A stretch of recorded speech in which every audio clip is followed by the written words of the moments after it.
Hey. Good evening, and welcome to the Black Man Unfiltered Network. Your favorite baby boomer is in the house.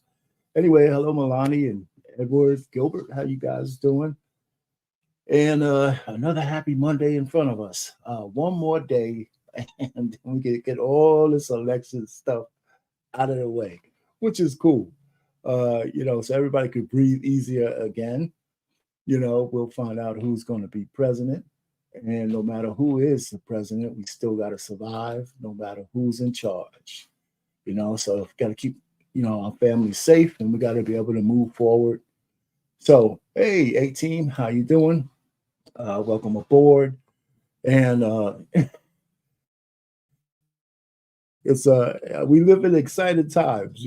I'm telling you, we've been going back and forth with this Harris Trump thing for a while, and it's been going on way too long, and it's almost over.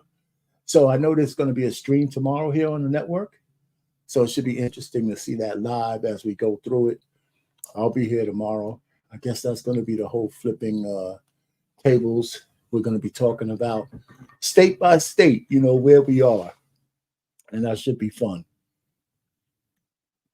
Anyway, so one way or the other, it'd be good to see this thing over. Anyway, I'll probably be dropping the link early, see who was going to come up.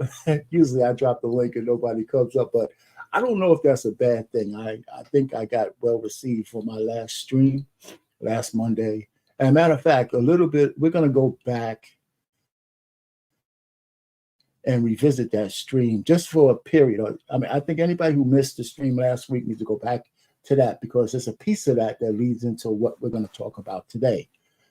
When we're talking about the second emancipation of Black men, I look at it from the standpoint that the first emancipation was us being free from shackles and slavery, and going forth to take part of the Reconstruction period, actually even holding office. Even under all that pressure and racism, we built families and we tried to carve away. But you know what? Even then, there were some Negroes who refused to get off the plantation. And so today, I look at the Democratic Party now, just like the Democrats back then, who had us in chattel slavery, have us in mental bondage. And there's a certain amount of Blacks who refuse to get off that plantation. And that's their right. We don't need to start calling them names and stuff, but there's people still on the plantation and they refuse to get off. What I don't like, however, is for those people to treat the rest of us who want to be free from the shackles of the liberal right, the liberal whites and the liberal Blacks who want to keep us in the victimization mode, keep us telling us we're less than, to keep us saying that we can't compete in this world with other people. We need to have pacifiers. We need somebody to take care of us, because after all, we're just Black darkies, and we're less than everybody else. So you got to let us take care of you, baby boy. And those days are coming to an end. And I'm happy to see enough Black men stand up and say, you know what? It's time to get off the plantation. And so what I'm going to do is I have, well, first of all, let's talk about emancipation. I think everybody knows what it is. Hey, Through the Fire podcast, how you doing? Everybody knows what that means, right? But let's just go over it. It's a fact or a process of being set free from legal, social, or political restrictions. In other words, to be liberated. And I think that we're seeing Black men being liberated. And the reason why I'm saying that, was the last time in the news media have you, besides something real negative, like, crime and drugs and shit like that everybody's so concerned about what we think about, how we're going to vote, what we're going to do about the future, that we actually have a claim on that son of a bitch. And we're going to say in our own words who we want to be president. And how, it's amazing for us to see those snakes in the grass come out and say the most vile things about us as Black men. The contempt of the plantation black women and the contempt of Obama and his wife telling people, telling other women that they should leave or defy their husbands. We got our marriage rates are terrible as it is. So now she's putting a wedge between a black man and his wife, and all for a woman who married a white man. And I'm not even want to be racial, but you can't you can't ignore the visuals of that. So anyway, so but first, let's take a little look uh, at what I had on last week about, because we also have a class divide. But I want to go back to that for a second, because a piece of what I'm going to show you is going to segue into I got like 8 points, not 8 points, but 8 considerations of what we should do going forward as emancipated black men. Now, technically we've been emancipated, but I think by the mindset, I think there's a lot of people who still need to be coddled, who need to be led, who need to be controlled, because being out there on your own could be scary for some men, which is unfortunate. It's really unfortunate. Malcolm X says that the liberal is one of our worst enemies. He said the white liberal, but the black ones too, because they're more like Trojan horses. They're like wolves in sheep's clothing. They don't have our best interests in mind. The only thing that they care about is that we stay on the plantation so they can maintain power. And it's time to see that shit stop. And there's another point that I'm gonna make here. I'm proud of the black women who, out of nowhere, because I wasn't expecting this. I was expecting black men to start talking out, but to start seeing so many black women coming out against the sisterhood and not buying into this bullshit that they're talking about. I mean, I think that was refreshing, even though we didn't ask for it. It's refreshing to see. It really is. I have to give some of the sisters some kudos. I'm happy to see that, because it's an elevation. It's a step forward in the way things are going in the black community. Usually, we're standing out there on our own with sisters holding us in absolute contempt for black men. And some of that's maybe it's coming to an end, maybe it's not.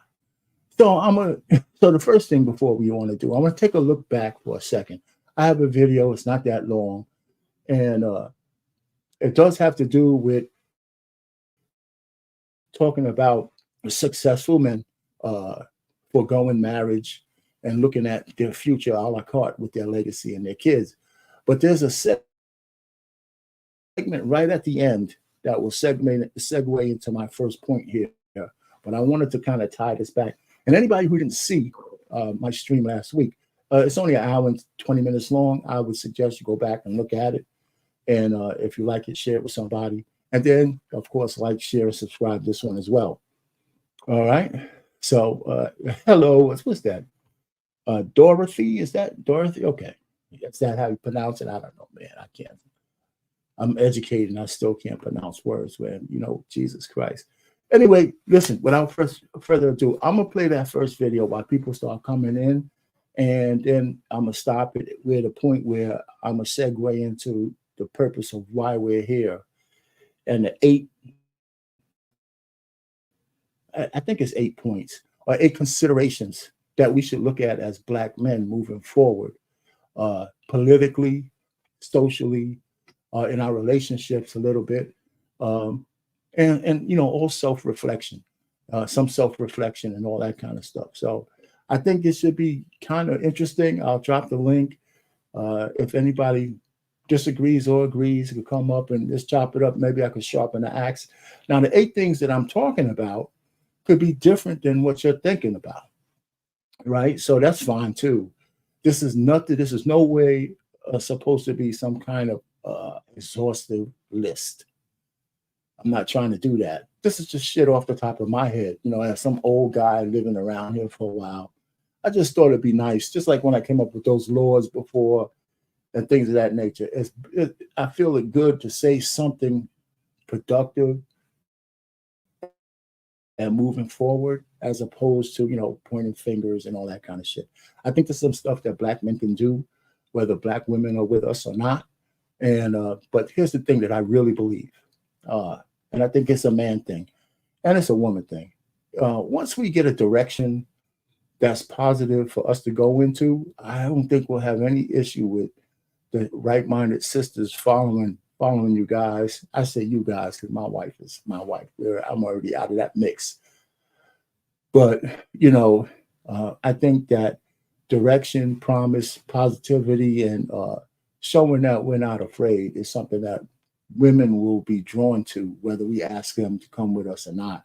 You'll be surprised. You'll look behind you, you'll look on the side, and there'll be some sisters there just proud that they're seeing you stand up and walking forward, as opposed to kowtowing and asking a white man for favors.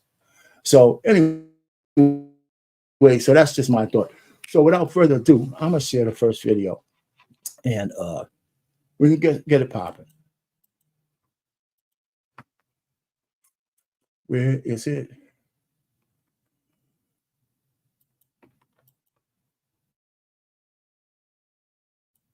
Successful men are not choosing to get married and have kids. So let's hear him out. Let's here in Miami. So I meet a lot of successful men out here in Miami. Successful in many realms. Financially, they're in good shape. They've got a bit of social status. They've done something important in their lives. They might have been CEOs. They might be retired. But there's one thing that's destroying them. One thing that's destroying all of these men who have worked so hard their entire life to build this fortune, to have these beautiful apartments, to have the beautiful cars. There's one thing that's destroying. And I want to talk about this one thing. It's fascinating because I feel like they have so much in their lives, in the sense of they have resources. The cars I see here, the apartments, the villas, hundreds of millions of dollars on beautiful real estate, beautiful cars, the dinners, the places they go out in. I am in the epitome of what you describe as the cream of the crop in terms of wealth. Okay, people come here with money. They come to Miami with money. They buy beautiful condos. They meet beautiful women. This is why I moved here 2 years ago, because I wanted to be part of this kind of elite level of money and society, if you like. However, that comes with a downside. So let's talk about this one thing that's letting all of these men down. So I met a successful guy the other day, tall, handsome, runs a robotics company, right? A robotics medical surgical company. Guy's like 6'4", great beard, completely ripped, lives at the one hotel in the residence section, so he's got great accommodation. And the guy's got everything. He's got money, he's got looks, but he doesn't want to settle down or get married. And I was like, how come? I mean, I knew why, but I wanted to ask. I was like, how come, bro? How come you don't want to settle down or get married? Like, what is it that's stopping you from doing so? He's like, oh man, it's just not for me, man. It doesn't make any sense. So I probed deeper and deeper to find out more. It's like, okay, what doesn't make sense? He was like, financially, I don't know what I would do. It doesn't make sense financially. All my assets would be under pressure. And I was like, what about a prenup? When you get a prenup? And he was like, yeah, but that doesn't mean shit these days. She'll still take all your shit. So this guy was scared of losing everything he'd ever worked for because he doesn't think it's worth this old school concept of marriage. Let's admit, it is a bit of an old school concept. Here we go. I'm talking about cars. I've literally got like a Ferrari Lambo. Check out this Lambo cruising through now. Just another day in Miami. It's normal to me here. Mm-hmm. So anyway, this guy doesn't want to risk all the shit that he's ever worked for to potentially go down the drain. He doesn't feel like it's worth him investing his time into one woman.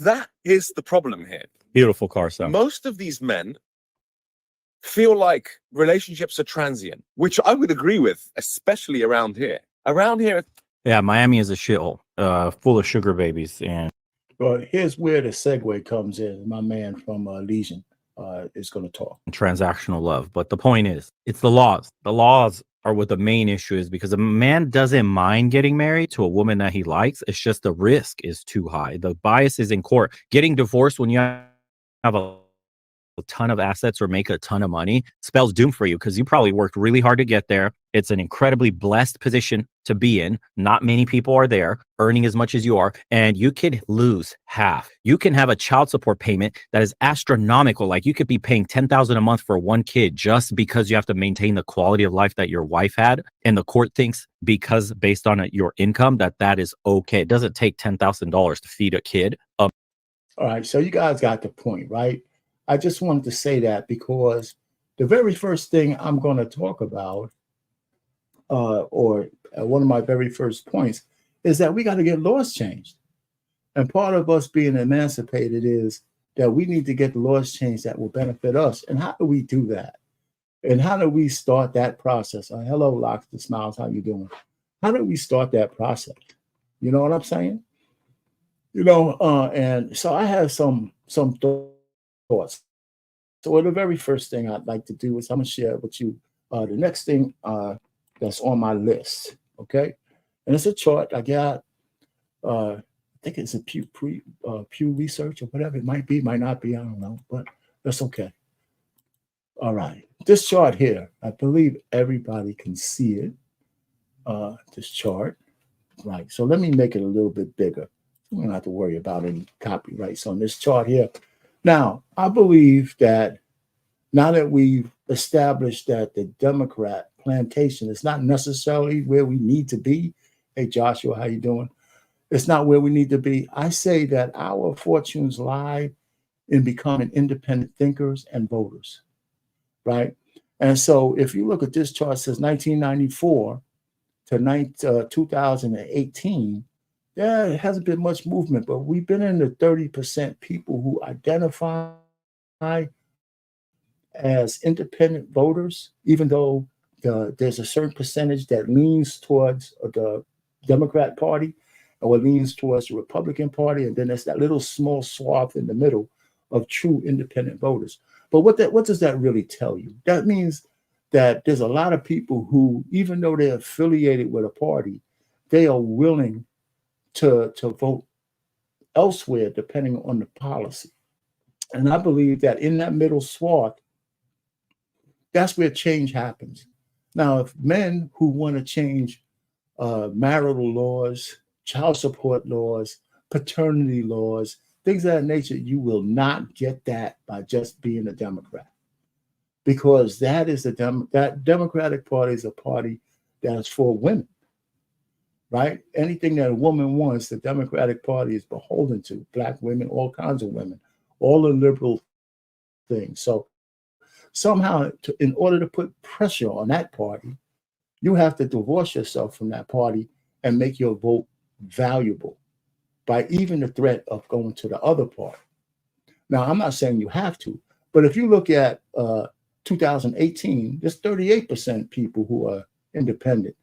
I saw a new poll, and I don't have a chart for that. That's June of 2024. They said that number's up to 43% of people who identify as independents. Now, the reason why that swath of independence is important to us as Black people is because that's where the coalition can be built across the diaspora. We got to get past thinking that everything is about our skin color, because it's not. We have so many other things that are in common with men across the diaspora that we could build coalitions with white men, Asian men, Hispanic men, and anybody else who thinks that the way things are is unfair. You don't have to go that far to throw a stone to find a white man who thinks the child support system sucks or paternity fraud is a bane on society, especially since women never get punished for lying on a man. These are the kind of things that we can't change from within the party. Now, the Republicans, the conservatives are starting to, like in Florida, they got rid of alimony, permanent alimony. There's still conditions where a woman will get alimony. There's certain things They're starting to talk about paternity testing in some of the more purple and red states.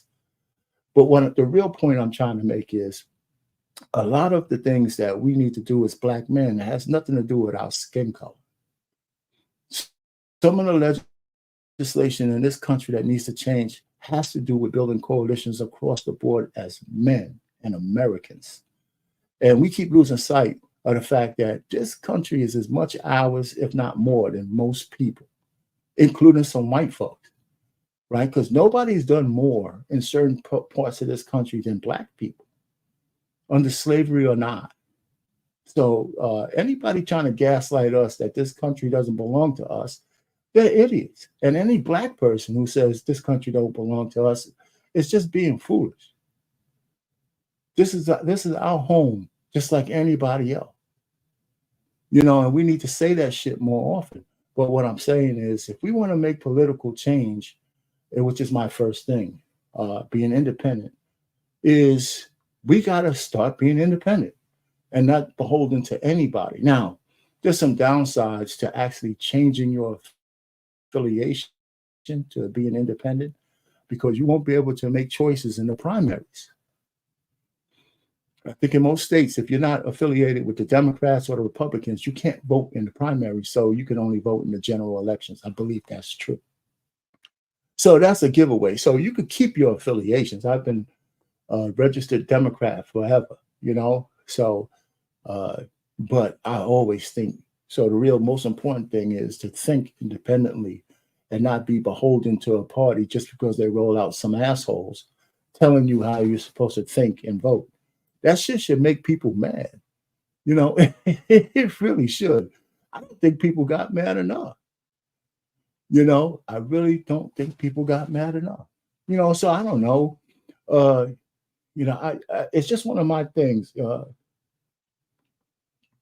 know, say, Edward, I hear you. Anyway, I'm gonna just put the link out there, so anybody who wants it can come on up. You just have to make sure you're on camera. That's a new edict that BMU has, that you have to be on camera when you're up here. So that's cool. I mean, I think that's a good one. So if you can see this chart, if you can understand where I'm coming from, I'm not trying to tell anybody to go and renounce your democratic, your democratic leanings in terms of, so if you want to vote in primaries and things of that nature. However, I'm thinking no matter what, you should be thinking independently. And that's the key. Hey, man, what's going on, TJ? I'm going to bring you up right now. So I got some other things that we got to speak about, but I'm going to bring you up. So what's going on, man? Hey, what's up, Mr. Payne? How you doing? All right. What's up? What you got? Look, I know how it is. Like, you drop the link and nobody show up. You know, don't want to show up. They're all in the chat, but they won't come up and talk to you. I understand, because I get that all the time too. I don't even worry about it no more. I'm like, all right, fuck y'all. I'm not worried about it. It's cool to have you up there, man. What's on your mind, brother? No, I mean, just some interesting things that you're talking about. You know, what I need to start doing is when I'm listening to you and others, I need to start taking notes, because by the time I come up, I done forgot 10 of the things that I wanted to say. But the one I thing I take notes, that's for sure. Go ahead. Yeah. The one thing I want to let me say this about the Democratic Party, and it's a loss. The Republican Party has never changed since after Reconstruction. The Republican Party has always been the party of big business. The party that has changed the most has been the Democratic Party. The Democratic Party, once upon a time, was the party of the working class man.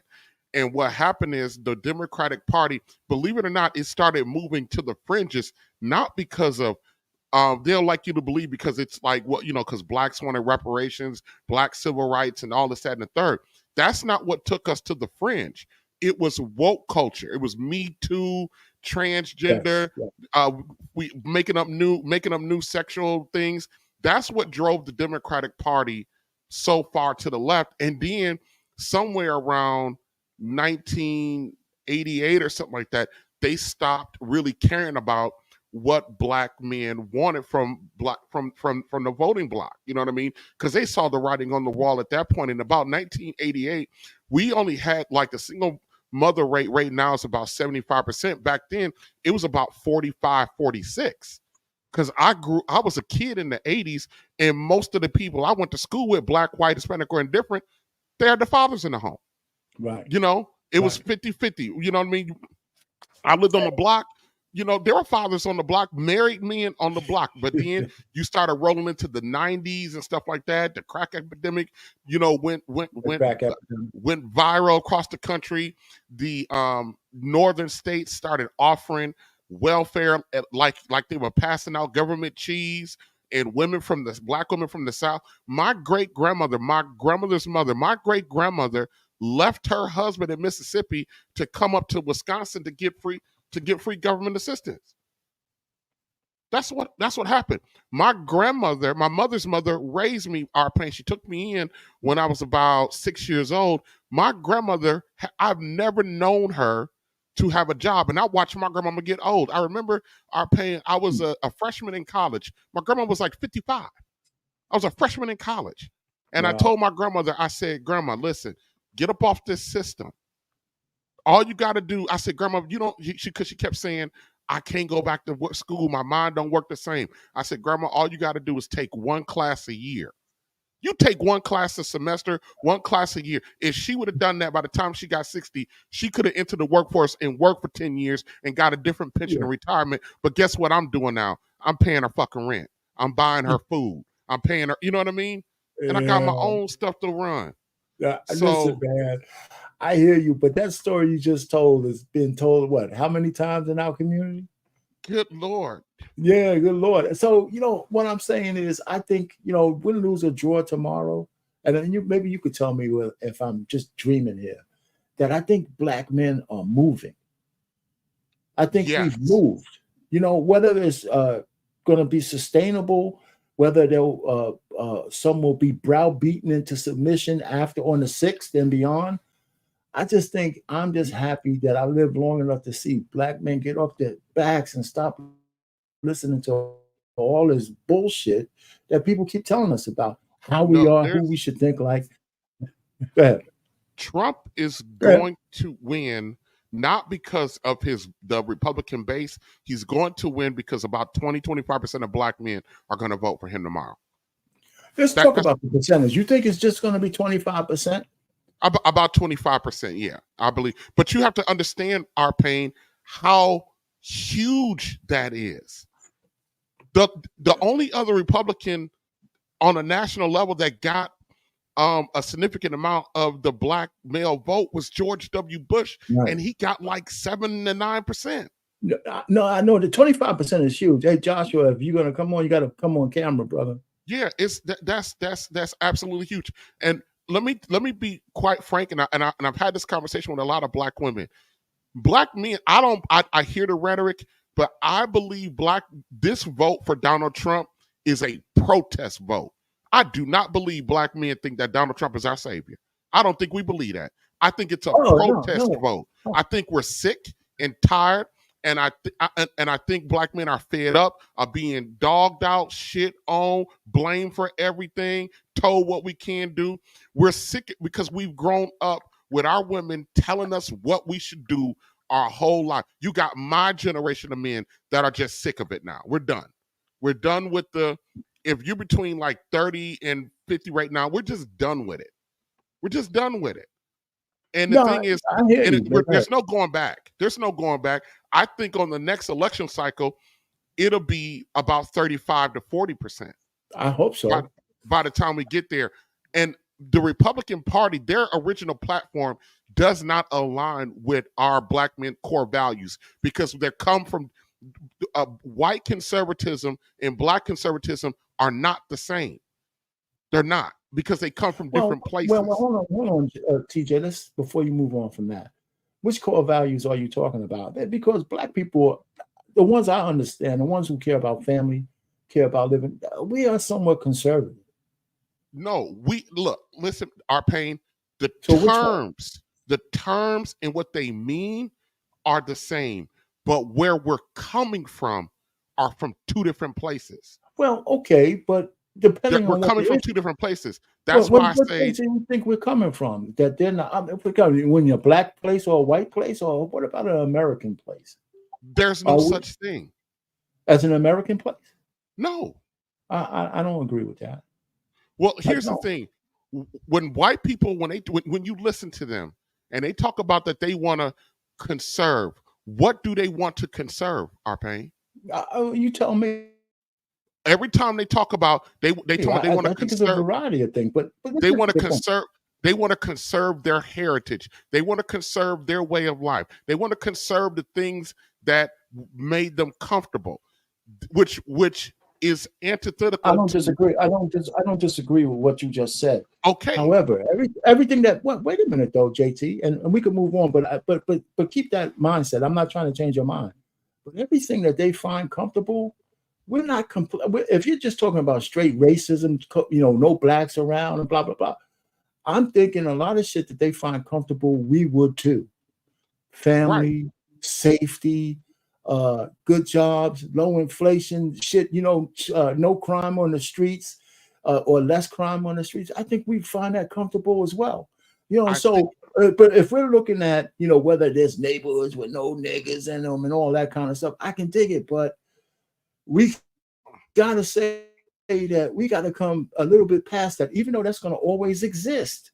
I don't think yeah, it's fair to say and that's that why every I white say, person is not going to. and that's Say why what I you got to say say. that they're conservative. What they're fighting for, it's sounds good on its face because our pain historically, black folks, when we're looking at things, we're looking at the actual what the intent behind it.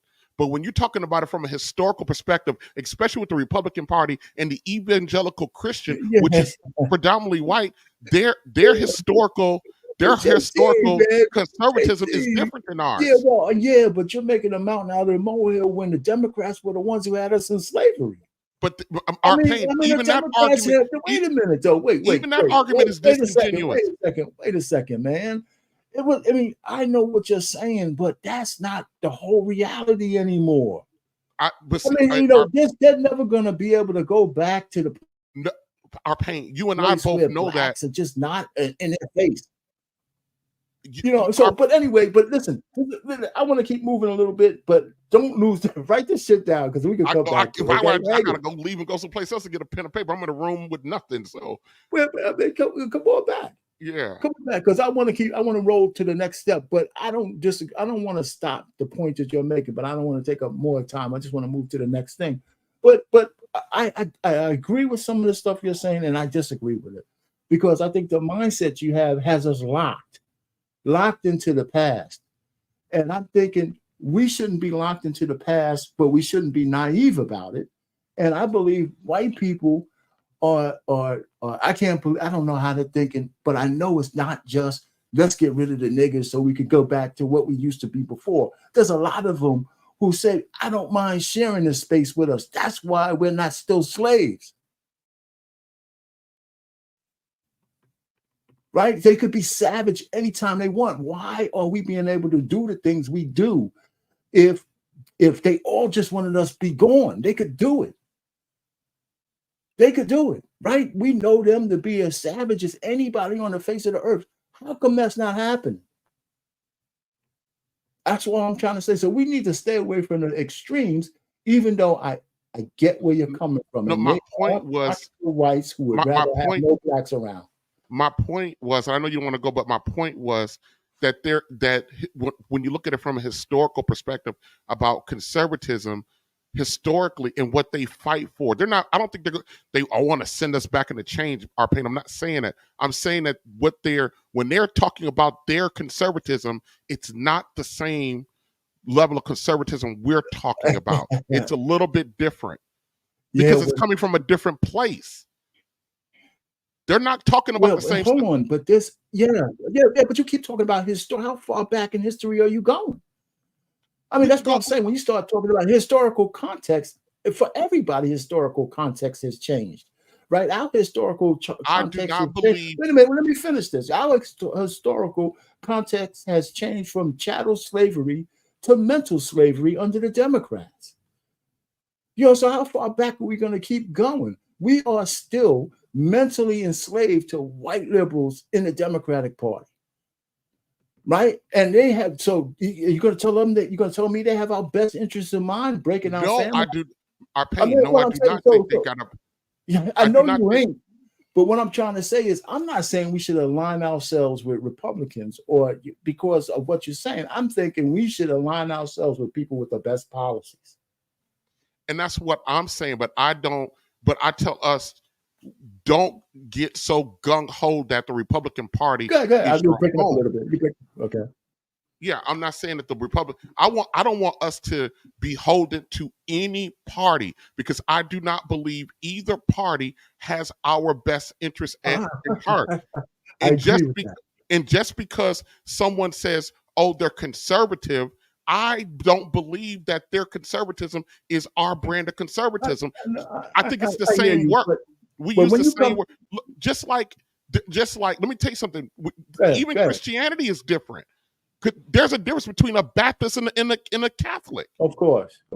So I'm telling you that when we start using the same language, understand that it might mean something different. And just because the last 60 years, the Democratic Party has absolutely been atrocious to Black people. I think we all should divorce ourselves from the Democratic Party, but I don't think we should go over marching. I think we should be the actual independent swing vote in this country.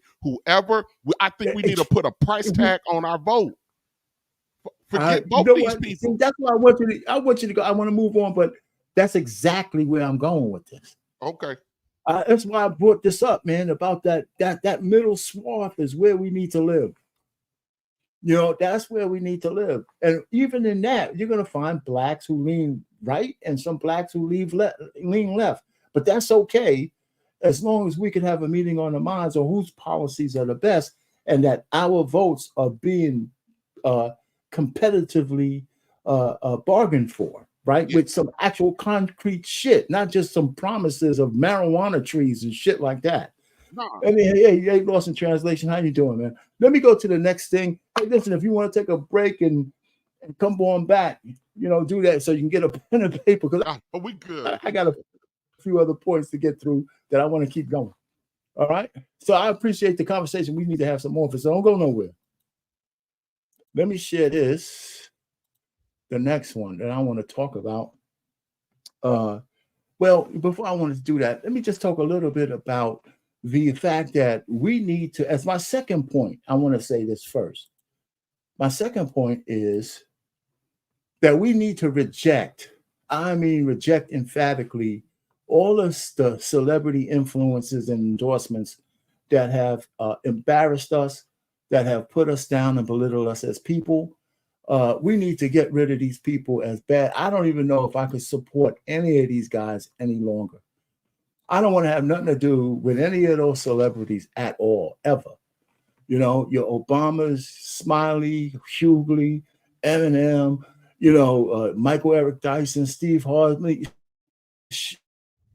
Charlemagne, all of these guys have shown themselves to be absolute traitors to the cause. And I don't hate nobody. I can't say that. I really despise those people for what they're trying to do. I really do. I despise them. And then Michelle Obama getting up there and telling women in already fractured Black community to fire their husbands, outwardly saying that, to fire your husband. I mean, the nerve of that woman, and then all for a woman who's married to a white man. I mean, it's just crazy. It's just too much. Anyway, so listen, I said all of this about celebrities because this is not new, right? Because we heard this man say this shit. I just told you a little while ago, these leaders that they call leaders, this included Lena Horne, this included Dick Gregory, and this included comedians, comics, trumpet players, baseball players. Show me in the white community where a comedian is a white leader. Show me in the white community where a singer is a white leader, or a dancer or a trumpet player is a white leader. These aren't leaders. These are puppets and clowns that have been set up over the white community and over the Black community by the white community, and have been made celebrities, and usually say exactly what they know that the white man wants to hear.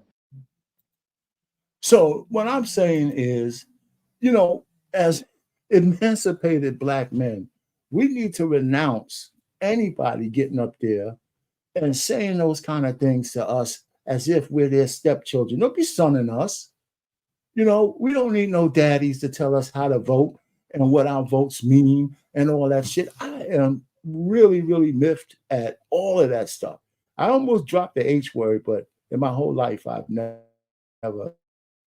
hated anybody, and I'm never going to start based on this kind of shit. The point is that, you know, this shit just is really more than just a peeve, right? So that second one, I don't know, TJ, if you have anything on the second one there. About the celebrities? Yes. What you got to say about that? No, I don't. I mean, I know we're not talking about me personally, but I don't give a damn about what a celebrity say. Their reality in their life is something that I will never be able to. It's not a reality to me. These people they're not making decisions that I'm making every day. They're not making a decision between, do I fill up my tanks of gas or do I go buy me food in the house? Do I pay the electric and internet bill versus the light bill? They're not making those decisions. So Absolutely not. Yeah. And they pull out these celebrities because, you know, us Negroes, that's all we that's what we idolize. That's what they see, what we idolize. And they pull them out because they're not this is another thing about the Democratic Party. They're not reaching out to black men because black men don't care about that crap. They're enticing our women. Our women are into the superficial. I'm not trying to knock our women, but that's what they are. They're the ones watching the Real Housewives of this and the this, that, and the third. They're the one that gets enthralled by that crap, not us. So they're going out to try to reach them. But there's only so many black women that can vote for them that's going to help them. They're going to need the help of black men, but they haven't realized that.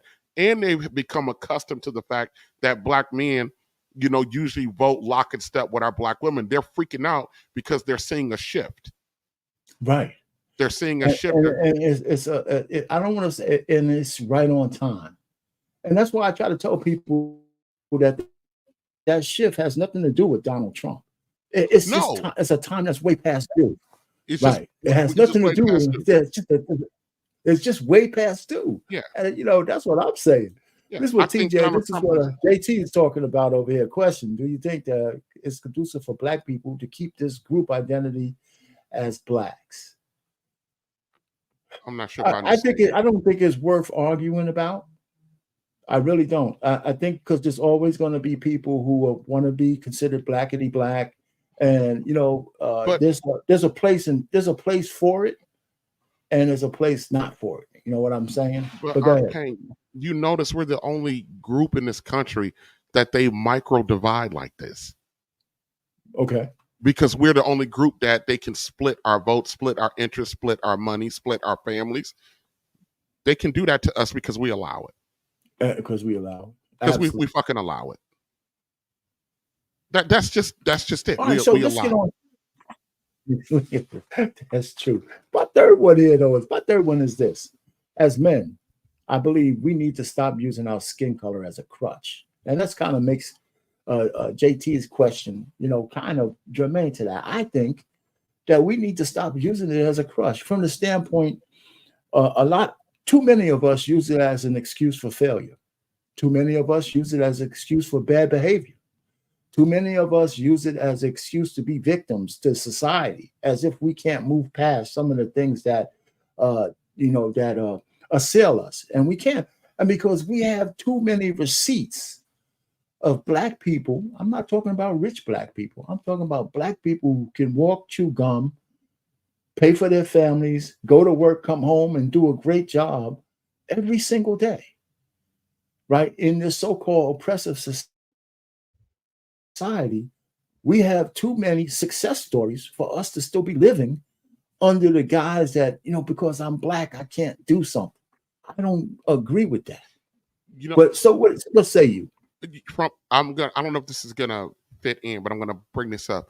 Go ahead. From an economic standpoint, because right now the way our Black culture is set up is everything is about money is like the barometer. But so let's just use this for the talking point right now. Okay.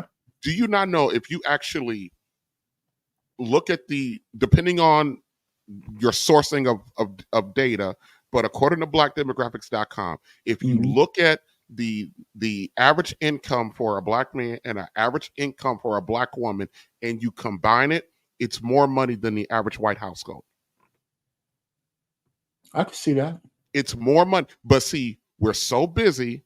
Our women are so busy under the belief system that their money belongs to them only, that they rather live on $35,000 a year than combining their 35 with the Black man's 48 and getting almost $80,000, where the average white household is 65.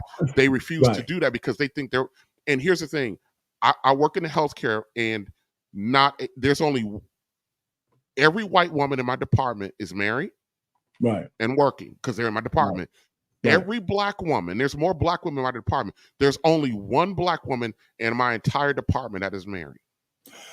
And when they're sitting around talking, the white women sit around. Sometimes the white women, every now and again, they'll ask the Black women questions, especially about economic and finance. And one was asked recently to the sisters in there. She goes, "Why do you guys always think that you don't have to work or contribute to your families? I contribute to my families. My husband is not less of a man because I have to come in and contribute to. If I don't contribute to I don't have a family structure, my husband will fall." And the sisters well, let me ask on this point though, TJ. Is it the loud minority that are on social media that tout this bullshit by their puppet masters, their propaganda? Or do you think the rank and file Black woman who is married holds the fact that she has to work over her husband's head? The rank and file, our Payne, I'm in the workforce, and I'm in one of the most female-dominated spaces, which is healthcare. I would say 75% of the employees in the hospital are females, and of that, the majority of the female is Black. Okay. Black women hold it over their husbands' heads that they have to come in their work. They punish them by not wanting to combine their household. You know what? I'm not going to. And I'm with you. I'm not going to. And I'm being very anecdotal because I'm going by what I'm seeing and what I hear. And when I listen to these sisters talk, these sisters get resentful that they have to work and that they got to contribute something. They hold back their entire income from their husbands and don't understand why they're still poor, why they're still not why they're still not advancing. They in their mindset, the married women's mindset is not any. The married woman's mindset is no different right now, our Payne, than the single woman. Oh, okay. Hold on for a second now. All right. Hold on for a second, because I'm not going to dispute what you said. Right. I would say to you that it's the man's fault for marrying a woman like that in the first place. I don't think a man should listen. Hear me out. Hear me out. I'm not trying to put it on the men. I think half of the dysfunction in our families is because we're marrying the wrong women. I don't see how a woman who thinks like that can get past the vetting process. I don't see how that can happen unless the man lets that shit happen. We do ask these women to marry us, right? Correct. Right. So how could you, so what I know, I don't want to, because I don't want to make this a man against woman thing. This thing is really about men. I'm saying that the fact is what you're saying, I'm not saying it could be, let's just say your shit is true. Then my retort to that is, why are we marrying horrible women like that? Our Payne. Why? The question is flawed. Okay, so tell me what the question should be. The question is, it's not asking why are these men married. The short answer is men want wives. No, the problem is our Payne. That's not a good enough answer. Yes. No, wait a minute. Let me finish my full thought. Let me finish my full thought with your question. Let me finish my full thought. Okay. I'm a single man out here, our Payne. So I got a unique perspective on it. most black men want a black woman. I agree with that. So if I'm out here telling you that the majority of what we're running into is this mindset, and you say, don't marry these women, then who do we marry? All right. So one, and it's going to sound like a cliche, you don't always get what you want. So you saying the majority of black men... Hold on, you finish your thought. Let me finish my thought. You don't always get what you want. And sometimes you have to look past what's in front of your face because the world is big and there's more women with dark and black hue than just the women in the West. So I'm not saying get your passport. All I'm just trying to say is if you know that you're letting a vampire in your house, you cannot be absolved from that just because you want to be married to a black woman. You don't marry. I mean, you know what? I saw a monster picture with black vampires. I'm not letting them in my house. They got to pass your threshold. We can't absolve ourselves from marrying bad women when we know it. Then hold on. Now, if they're a chameleon and all that other shit, that's one thing. But if you know that a woman, that's just like the same thing about us telling women you can't change your man. How is that different? You can't marry somebody who's not for your program. I don't give a shit how bad you want a black wife. The answer to that is then black men can't get married. They can't marry those black women. They can't marry black women, right? But our Payne, we act they like can't marry those black women. Wait, hold on. Let me let Uncle Jeff up. Go ahead. We act like those numbers don't matter, our Payne. Black men only marry out of the race at about a 10% clip. That's not enough. There's not enough women outside the race for black men to choose. And what I'm trying to tell you is that if we accept, hey Jeff, I'm gonna let you up right now. Just hang on for a second, Jeff. Hey, listen, how you doing? Good, brother. Good. All right. So let me finish this thought, JT. And this is what I'm trying to think real bit. We can't absolve men just because you want a black wife, but the pool is tainted.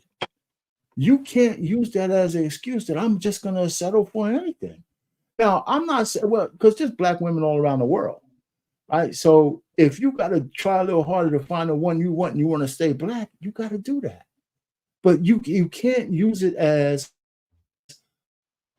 a crutch or an excuse to let the wrong woman in your house, knowing what will happen to you if you got a vampire. You know, one thing about vampires, they like to play with their food before they go in for the kill. I don't see how anybody wants to live like that because you got a black woman. If she ain't on your program, you can't marry her. But go ahead, Jeff, what you got? Hey, man, I really do. Jesus is coming back Wednesday because I agree with everything you're saying.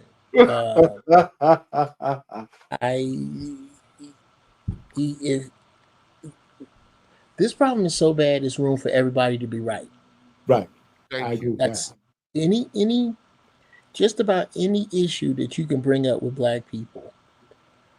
There's so much room to be right because of the 4th century experiment that is what we can laughingly call our culture.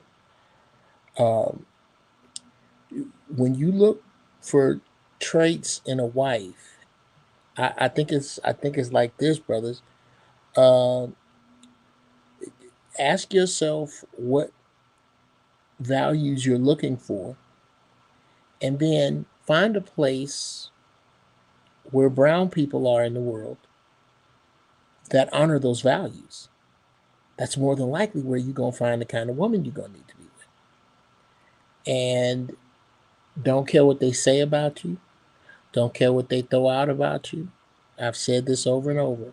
Those of us who are level-minded, happy, in same race marriages, in interracial marriages, are all on the yacht SS Happiness, while these bitter broads are floundering around in the water, drowning each other, drowning themselves, and talking shit on the way down. Let them talk shit. Let them. Here come Isaiah 4. Let them. Yeah. Let them. Yeah, I hear you. Yeah. I hear you. Anyway, listen, I have some more for you because I have like 8 points that I wanted to get through. And, I know your name is TJ. If I mess up once in a while, make it. I'm just messing with you. No. But anyway, listen. So that's my third point is that I think, like I said, just want to repeat it, that I think as men, we got to stop using our blackness as a crutch. And I said the 3 reasons why. There's probably more.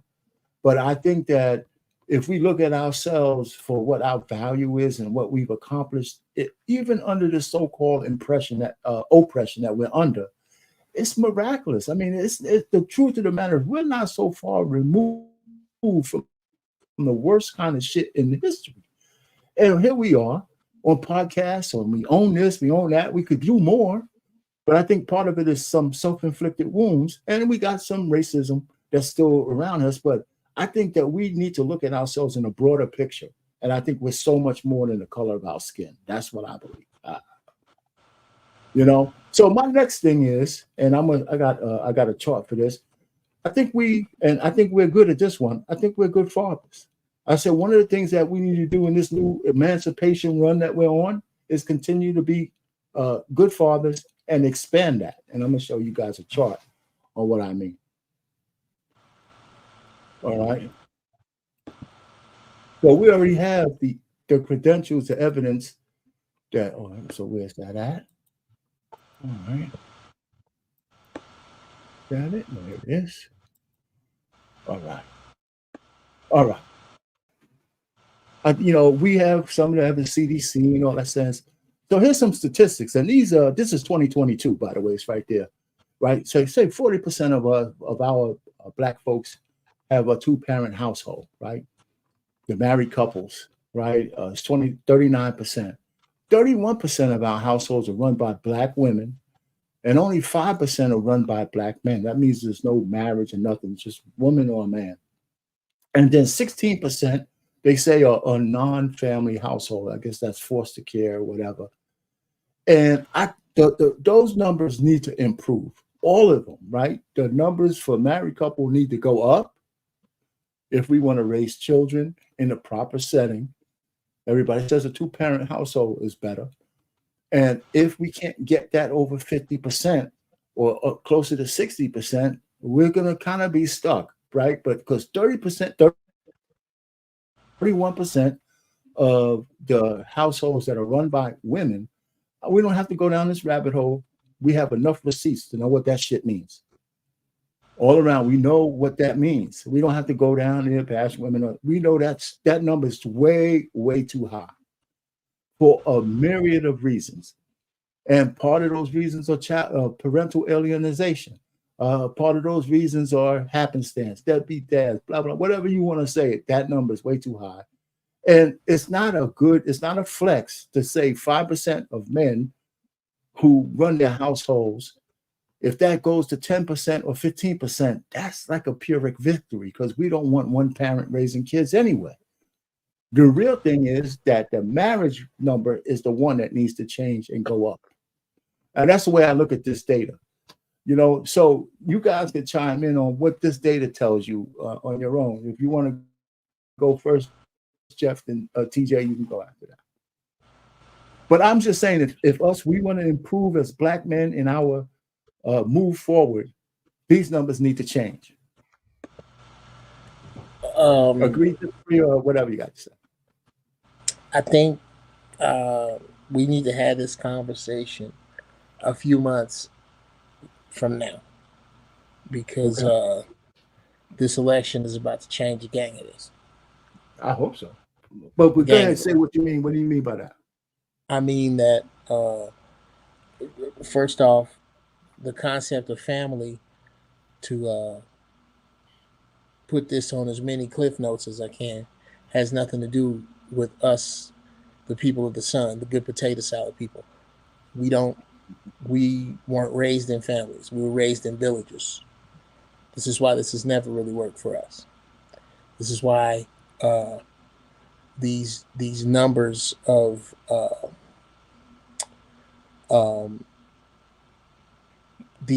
comparison are from a European mindset that is failing. So what I'm And what I'm not arguing with you that our children don't need guidance. I'm not arguing with you the absolute importance of masculinity in a home. I am arguing with you that 2.5 children with a picket fence living in one unit as a family who is taxed by itself and does not reach out to those on the left and the right is not the way you and I were raised to work. And that way is failing. It's not going to work anymore, which means that these numbers need to be rethought. The very concept of them needs to be rethought. Okay, so let me ask you something before you go further. Then, TJ, I'll let you go. But this is the only thing that we know here in this country, even though the broader conversation that you're having, like you said, is broader than this thing, right? This is what we have. And you're saying even if we approve it, I mean, one of the things I would agree is that if it was so solid, it wouldn't have been so easy to destroy. I can give you that. If it was so solid, it seemed like the puppet masters destroyed the fabric of this family structure very easy, especially in the black because community. well, if I may, that's because it no longer you don't need it anymore. You don't need it anymore. It was the family unit was for the industrial age. Okay. Where we needed there was some pride in it, almost like with LeBron and his son being owned by the same team. There was pride in being, my father worked here 30 years, and now I'm finna work here 30 years. And the one who make out like a big dog is the company. That's family. Villages don't work like that. But we need these families to keep these companies. Now that we don't. So the very same people who put it in place are the people who put the pieces in place to destroy it. And we need to be, I'll land the plane. We need to be able to operate outside of that. That's all I'm saying. All right. So, but go ahead, TJ, what you got on this? I'm just sitting here thinking about just how messed up, Black culture is. I'm gonna say this before I get to my point. Honestly, I don't know if Uncle Jeff, you agree with this or not. We're just too far gone because we got too many goddamn issues. Woo-wee, come on, young man. We are. Get them. Now let me take that top statistic real quick. About 4 in 10 Black people in the United States, 39% live in households that are headed by married couples as of 2022. But here's the dirty secret that they're not telling you. The majority of children that are in those households, they're not in there with their biological father. Oh, yeah. So while that looks good, 40%, that's better than what I thought, because we got 75% motherhood. We have to understand something, that the majority of children with a man in the house, let's take the marriage out of it, because let's not pretend like there are not Black men in some of these houses, because they are. The majority of Black men that are in these houses, they're over children that don't belong to them, that was sired by another man. So a lot of these children are in these homes with men that don't really have a vested interest in them. I just had this whole nasty debate with my lady friend because she gets upset because I keep her son off at a distance. And I tell her, I got my own daughter. She will receive the vast majority of my provision. Your son will not. Your son doesn't get two fathers, not with me. And it's not about me being mean to the kid. You understand what I'm saying? That your son will not benefit more than mine just because mine's not in the home. And a lot of brothers basically are afraid to tell Black women that shit. I'm not, because I'm responsible to make sure that my daughter gets all she can get, despite the fact that I'm not in the home, and not rob my child. And while I'm actively pouring into another man's response. It's not my responsibility to take care of that man. Now, I'm not a monster to say that the little boy is not going to get some benefit. He just won't get nowhere near. And what my daughter's supposed to get from me. But that's the dirty little secret is, while we do have, a degree of married Black folk, the majority of these children that are in there, they're not in there with their biological father, and that's also problematic. Yeah. I got something I want to submit to you, brother TJ. Mm-hmm. Whether you like it or not, whether we want to accept it or not, the truth is that, especially if y'all are in the same state and moreover the same city, the woman you with, your baby mama, her baby, and your baby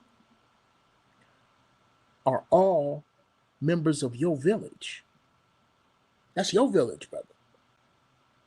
So the truth is, in the interest of these children, does your ex have a man now? My daughter's mother isn't my ex, but I do not know what she's doing in that Okay. department. I'm And assuming I she hate- got somebody somebody's Okay. is swirling around. Somebody's swirling around. Okay. Yeah. What I think is utopian, brother, and I'm not judging you at all. I can't.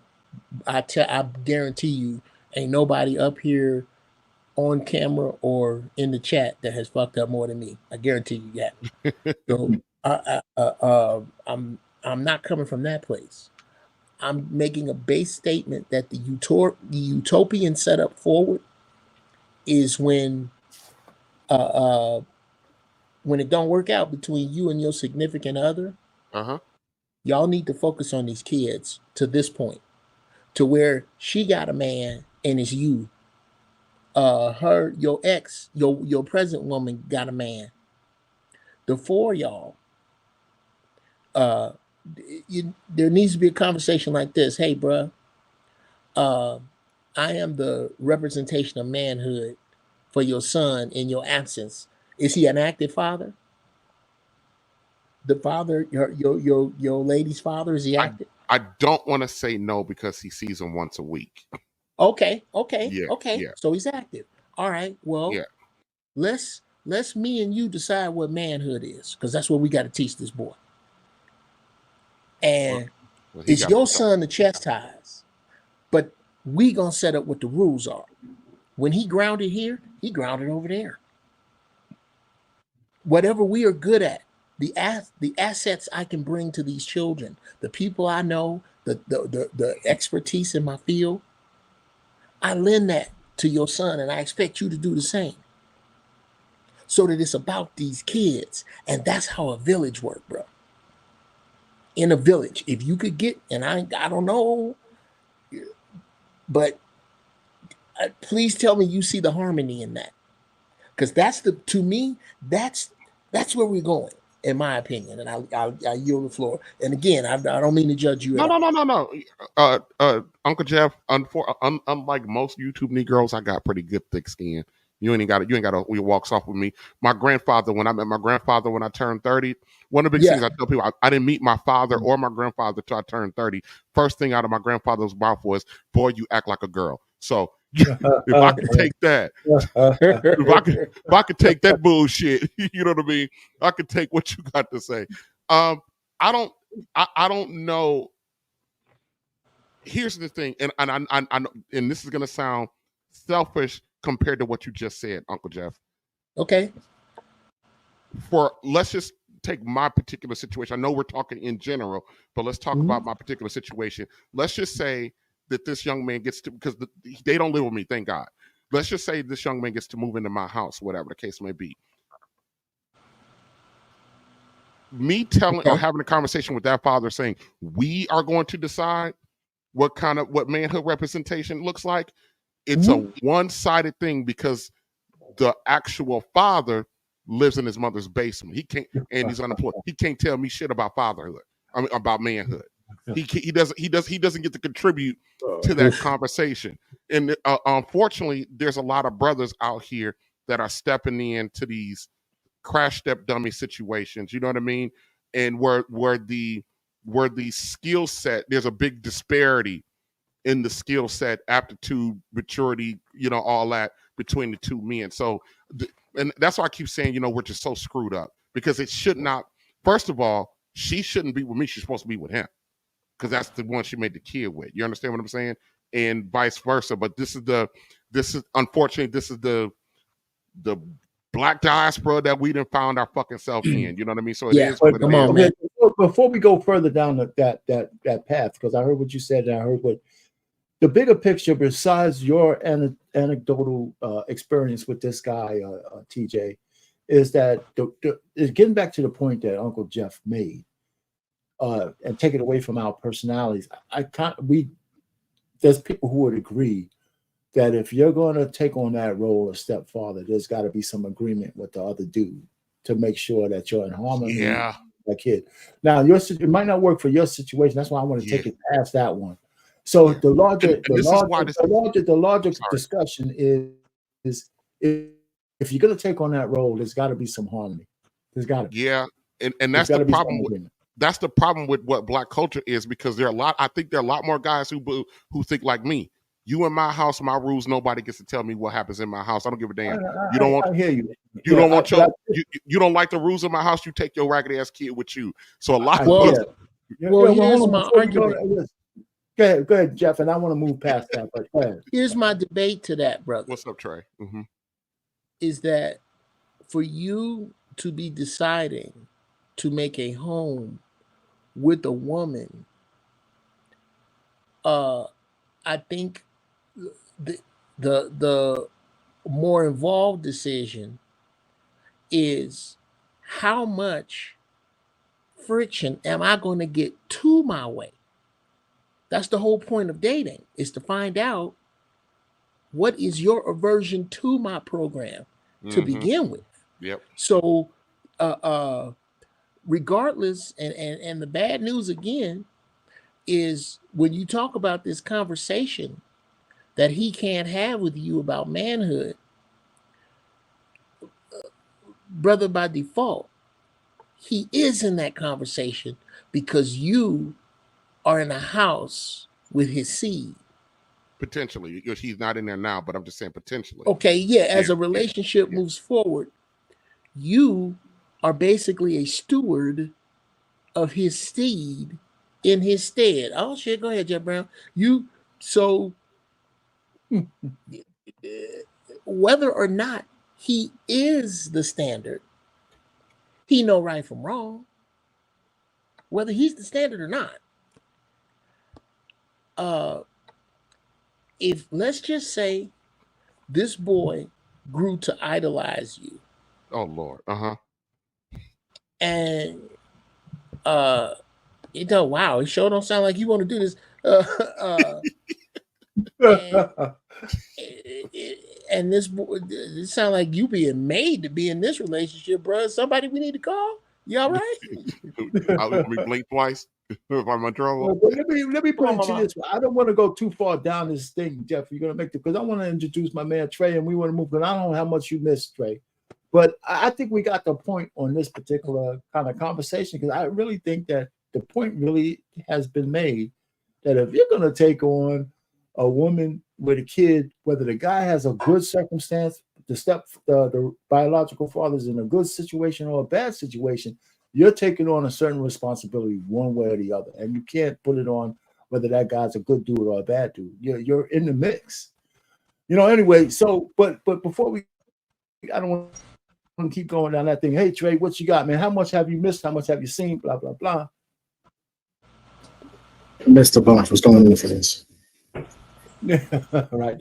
So listen, we don't have to go back to it. You can go back to the replay. What I'm talking about is you saw the title, the second emancipation of the black men. Based on what we're doing, the impact I think we're going to have tomorrow, I'm going through a couple of things I think that we need to revisit with a new mindset, right? And so I was talking about, being good fathers, and how do we make sure we're better than we already are? What can we do to improve? So I threw some statistics up, and Jeff has his unique way of saying, hey, all of that shit is pretty broken, because that's not how our reality should be. But, we're living in America. But one of the things I want to kind of get past, and you can catch up going forward, is that getting off the plantation. And one of the things I think, and I don't know how we're going to solve this, and we're not, but men having kids that they can't afford to have, actually keeps them on the plantation, right? Because now if they're on child support, it's the threat of jail. And once they're on child support with the government, we're talking about another 18 to 20 something years of your finances being capped by somebody else. And so to me, you're still on the plantation, you're in the system. And so, and I'm trying to figure out how come, and now we don't need to figure it out here. I just think that moving forward, we need to try to minimize that as men. And it's an individual thing, of course. If you ain't got two nickels to rub together, you shouldn't be out there making babies, right? If you can't take care of those kids, you shouldn't have any. And that's what I look at. But that's what woulda, coulda, shoulda. It's going to happen. But the point is, your mindset can never really be free when the state is coming after you for everything. And they can decide whether you have a driver's license, a business, get a passport, all that kind of stuff. So that's something that we need to improve as men. Go ahead. That's kind of what a Trey. That's kind of a two-part issue. One, you're gonna have to put a lot of the onus on us, the Gen Xers, and mildly below that, because the dudes under that, you don't have now more than ever. It's a few dudes getting a lot of women pregnant. It's not. I just can't shit on no more young dudes that they are really getting into this. This is the aftermath of what we went through, what I went through naively, how the court. I think a better use of that energy is to explain to young men who have to go to court how to go to court, to let men know that if you got a child with a woman, the minute it look rocky, go get an income and expense declaration. Set your paperwork up so that if you are both parents on the birth certificate, that she cannot leave the state without your permission. Get 50% custody out the gate. Start lining your paperwork up right there. The third time you have an argument louder than the radio, start getting it together, because there is a weapon she has that she don't even have to fire straight to use against you. I would imagine the first thing you need to do is get a paternity test. Hey Trey, what you got on that one? That's the first thing you need to do. Like I'm a little bit radical in this situation. If I could do it all over again, I wouldn't even involve a woman at all. I would just get a surrogate. So I have a whole. I'm so far left field on this entire thing. I believe that if you're a young man, I think if you're a young man going through life, I think the worst thing you can do is involve a woman in child rearing. I think if you have the option and you have the money, you should get a surrogate and completely extract the woman all the way out of the situation altogether. Hey Trey, let me just cut you off. Can you and Uncle Jeff, can you please look at my last week's stream? You know what the title was? Successful men don't marry. They have their legacy a la carte. Bruh, look. So if you look at my last stream, actually got a lot of views. I was pointing people back to that because this is exactly what I'm saying is happening. It's going on, especially men and means. And what pissed me off was that doctor coming after Cam Newton and Nick Cannon. I said, who the hell are you, a 42-year-old spinster, telling these guys how to use their Johnson?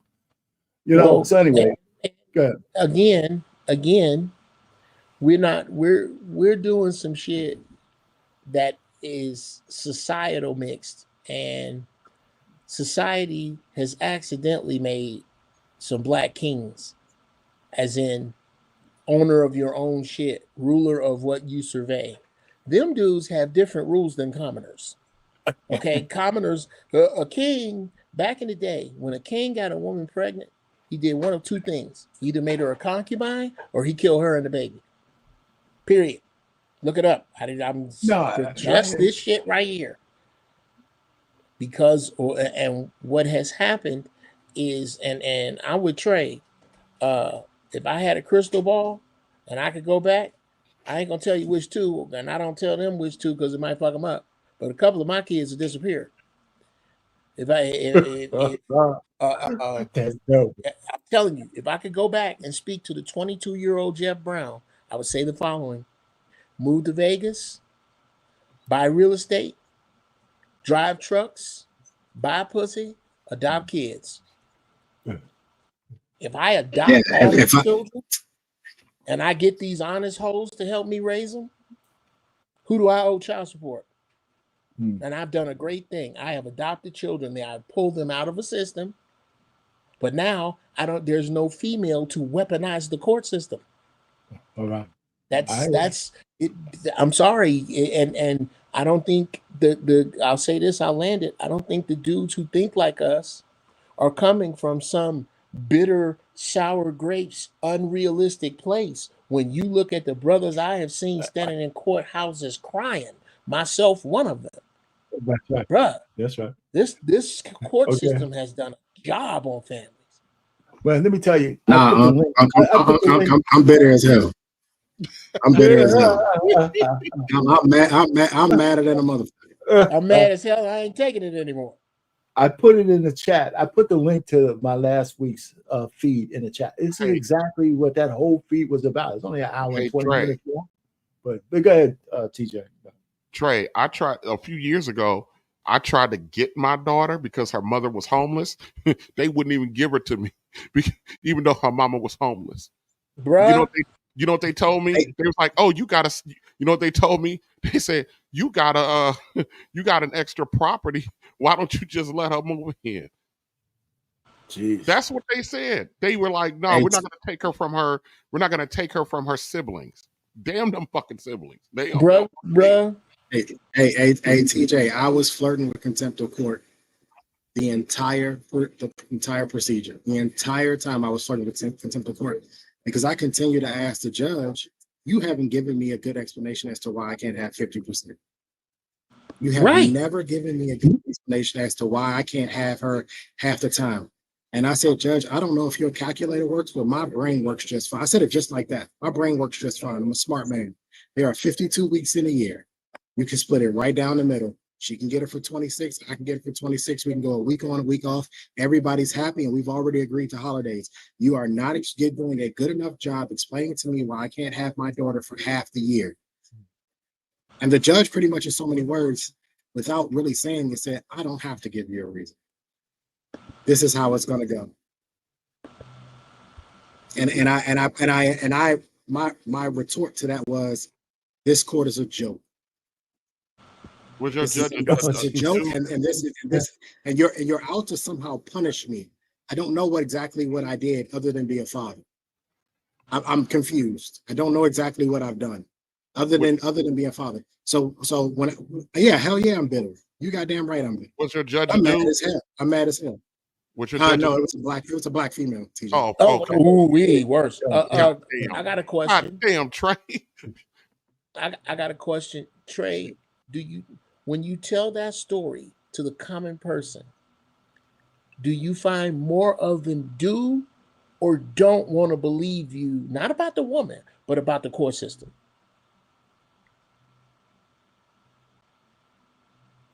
So it depends on who I'm talking to. Huh? Okay. It makes perfect sense. It depends on who I'm talking to. When I'm talking to men, they completely believe it because most men understand it. Some men have been through it, right? They know exactly what I'm talking about, right? A lot of the men have been shafted. Like when I was talking to my homeboys, his baby mama took his son to Georgia and just left. And the judge basically was like, ain't really much we can do about it. What the hell you mean nothing to do about it? Make her come back. Because that's what you would do to me. You would make me come back. Make her come back. So the men that I talk to, they completely understand. The women think that I'm just making the story blowing it out of proportion. I'm embellishing and being a victim. And well, what did you do that the judge don't want to give you your kid? You must have done something. I've never done anything. All right, so you had to have done something, huh? You did something. Yeah, I know. Okay, so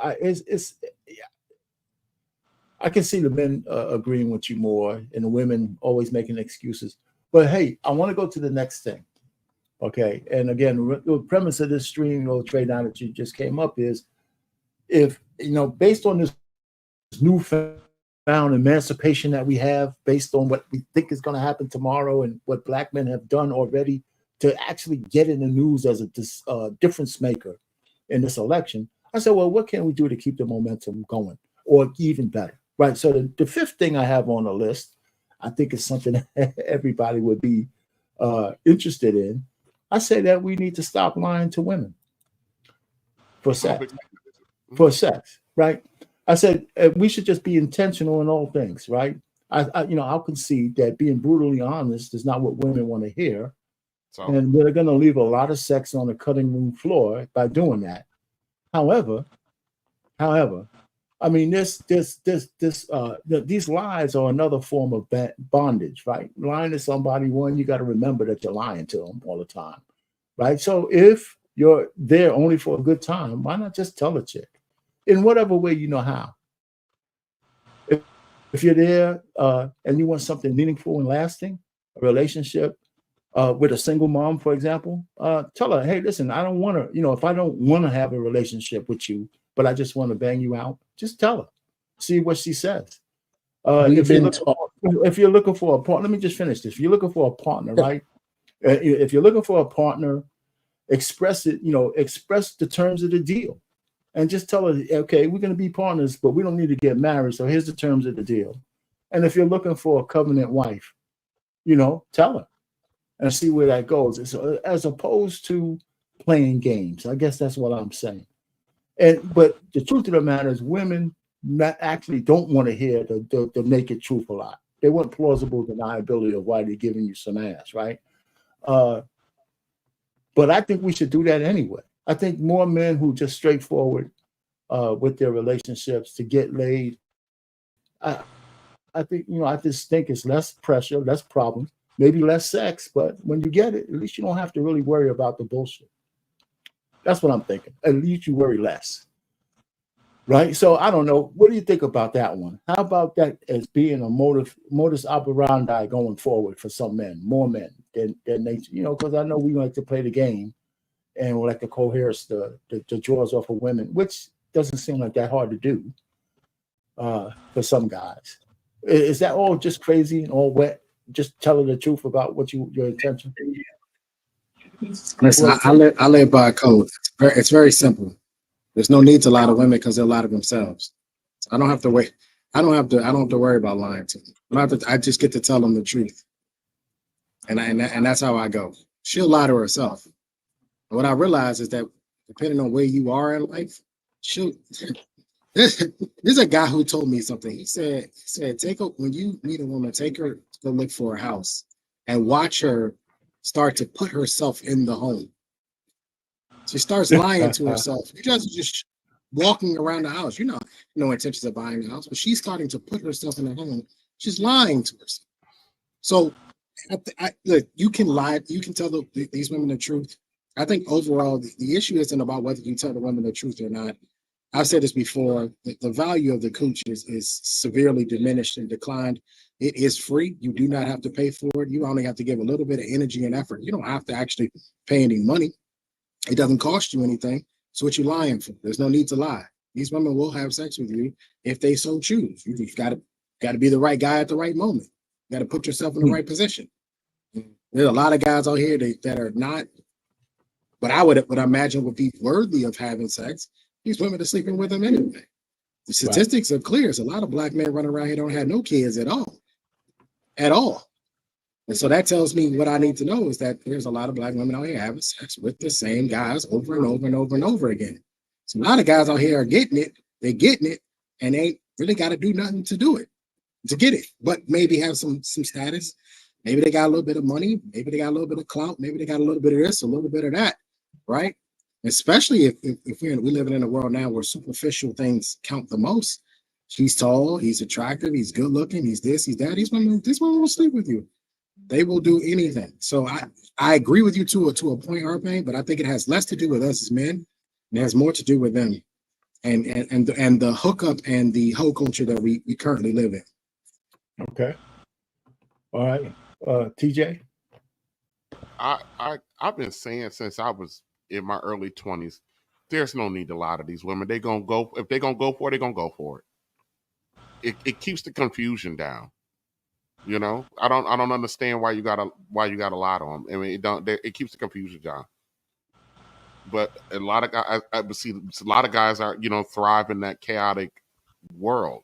And I've gotten I've gotten just, not the fact that I've ever lied to women, but I've just gotten just completely unfiltered with what I want, my expectations, what I will and will not do. And if they jive for it, they jive for it. If they don't, they don't. I don't even lie to my fucking nobody at my work. I just don't care anymore. Mhm. Maybe just because I've gotten to a certain age where I kind of understand a little bit more. You know what I mean? I just don't care. Lying to a woman is useless. I hear you. I hear you. It doesn't get you anywhere, but more headache. You know, even when you do tell them the goddamn truth, it's still gonna cause you problem because they fucking women. They gonna find a way to have problematic with that. That's true. You know, like the lady that I've been dealing with, that I've been using as an example. I told her straight up and down when she wanted something exclusive with me that I would not, that your son won't benefit from me. And she decided to move forward with that. That was her decision. But she was told up front, but she still, you know, every now and again that would rear its ugly head. But I would be like, you know, something happened, and I said, well, you got to go get that from his daddy. I don't know what to tell you. You got to go get that from his daddy. I don't know what to tell you. You okay? Uncle Jeff? Now, let me take, because I told you I'm not a monster. I'm not a monster. There's been a couple situations where I go to my daughter. I say, hey, baby, you know, X, Y, and Z got an issue going on. I want to take care of it. Do you mind if daddy spends some of your resources on that? And my daughter, because she's a beautiful young woman, oh, daddy, yeah, no problem. I know you love me. Okay, I helped the little boy out. But, you know, you got, you know, you can't, you know, it's just, I don't see the point of not being brutally honest with ladies. I just don't see the point in it at this point. I mean, well, so there you have it. I think more guys are being brutally honest, because I think women are being more forthcoming with what they want. They want to get laid, man. A lot of them too. Man, Uncle Jeff, what you got? They'll call you a boomer, Payne, to your face. I gotta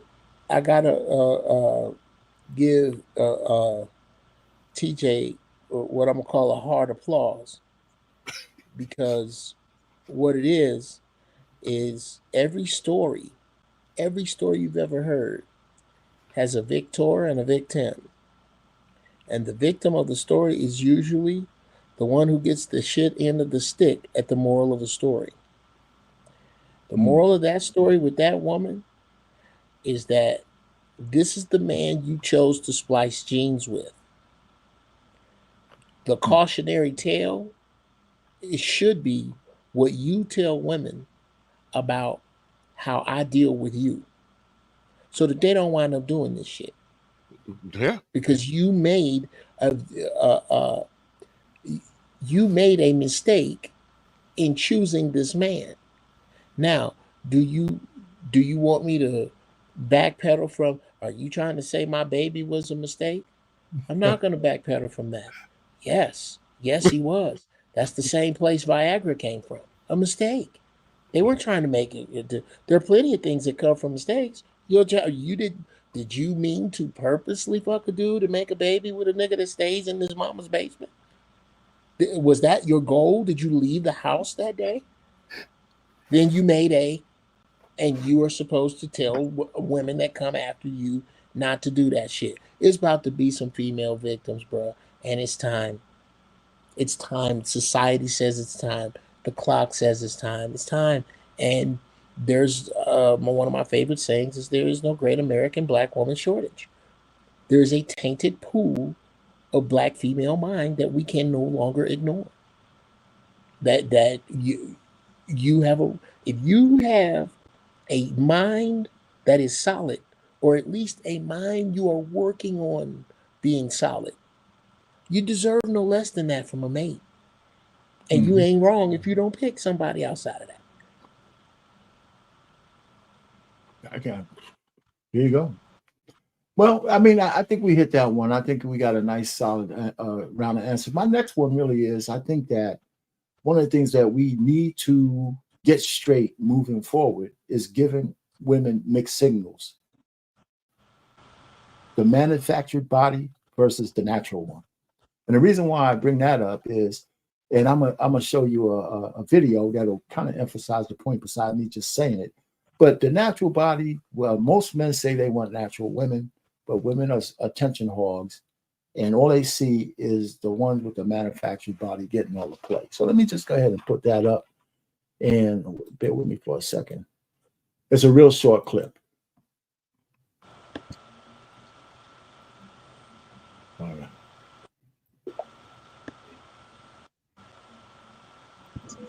I don't think that men prefer a natural body or a BBL. BBL. BBL. BBL. BBL. BBL. BBL. BBL. BBL. BBL. BBL. Do you prefer a natural body or a BBL? Natural. Natural. Natural. Natural. Natural. Natural. Natural. Natural. Natural. Body all day. Or natural. All natural for sure. Yeah. Why? Listen, realistically speaking, guys like the BBL when they like to have fun with you. But realistically, if you want like someone to settle down with you, like all natural, you get me? Like. All right. So that's enough, right? I think if you took that poll 1,000 times from women and men, you'll get the same answer no matter where you are, for the most part.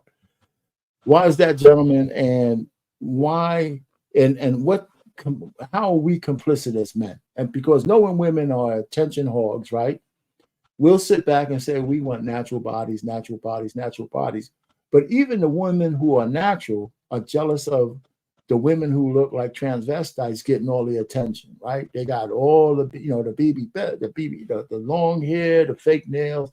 The guys, the ballers want to bang them out, and then all the natural girls are, they're seeing all of that attention. This is what I'm thinking. This is what I surmise. So, but because women conflate what sexual attention, right, with affection. Right, or relationship attention. They really conflate that. I mean, it's like they know the With difference, sincerity. but they act like they don't. Yeah, they know the difference, but they act like they don't. So the men are not immune, because most of us would like to cuff, whatever the lack of the better term, or marry or have a relationship with a woman who's more natural. But we certainly do give the whore a lot of attention. So how do we reconcile that going forward? And is there any way out of that? How do we reconcile that? And I gotta, how do we just convince the ladies that it's okay to be natural, and you don't need to have this ongoing psychosis that you need to look like a drag queen in order to get our attention? Is there a way out of that for the men moving forward, so we can at least do our part to help these ladies get past the psychosis?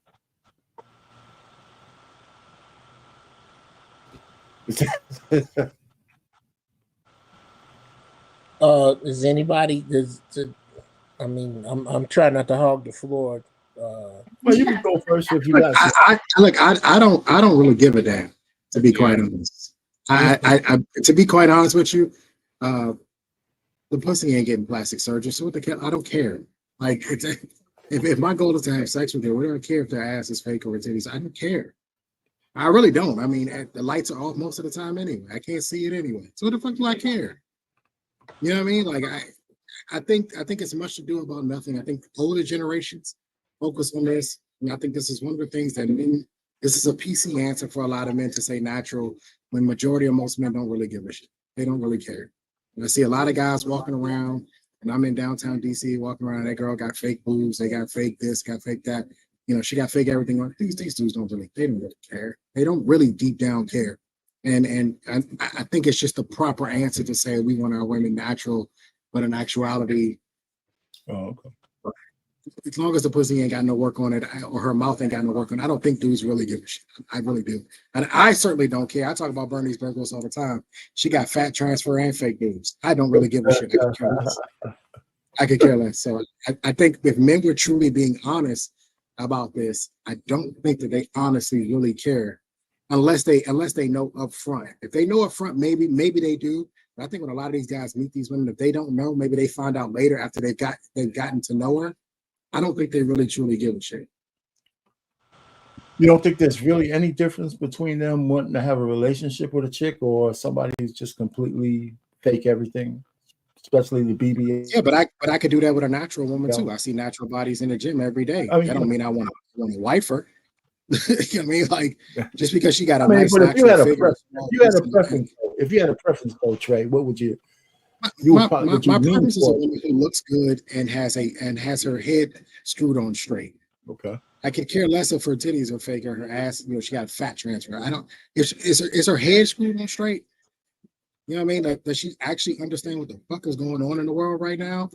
What is expected of her as a woman? You could have a woman with a great natural body and she's a piece of shit woman. She look good though. It's natural. She's terrible. And you can have vice versa. You can have a woman whose body is fake from head to toe, but she'll tell you straight up, yeah, I was insecure and I fixed these things about me because I didn't like them. Right. I got you.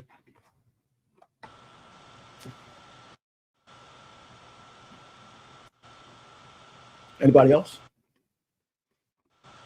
No, I just don't like the women that look like a transvestite. That's it. Or a Muppet baby, I can do without that. Okay. Other than that, I don't care because most of the time, I kind of on the same side of Trey with this. I lean on Trey's version of I really don't care.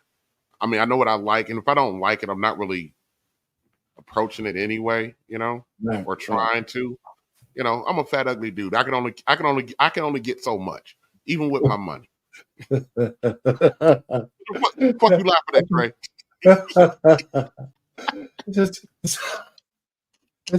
I think Jeff is completely uninterested in this question over here, man. So I just look at it a little different, man.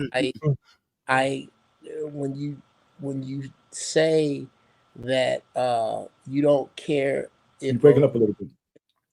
When the point was made by Trey that he don't care if a woman has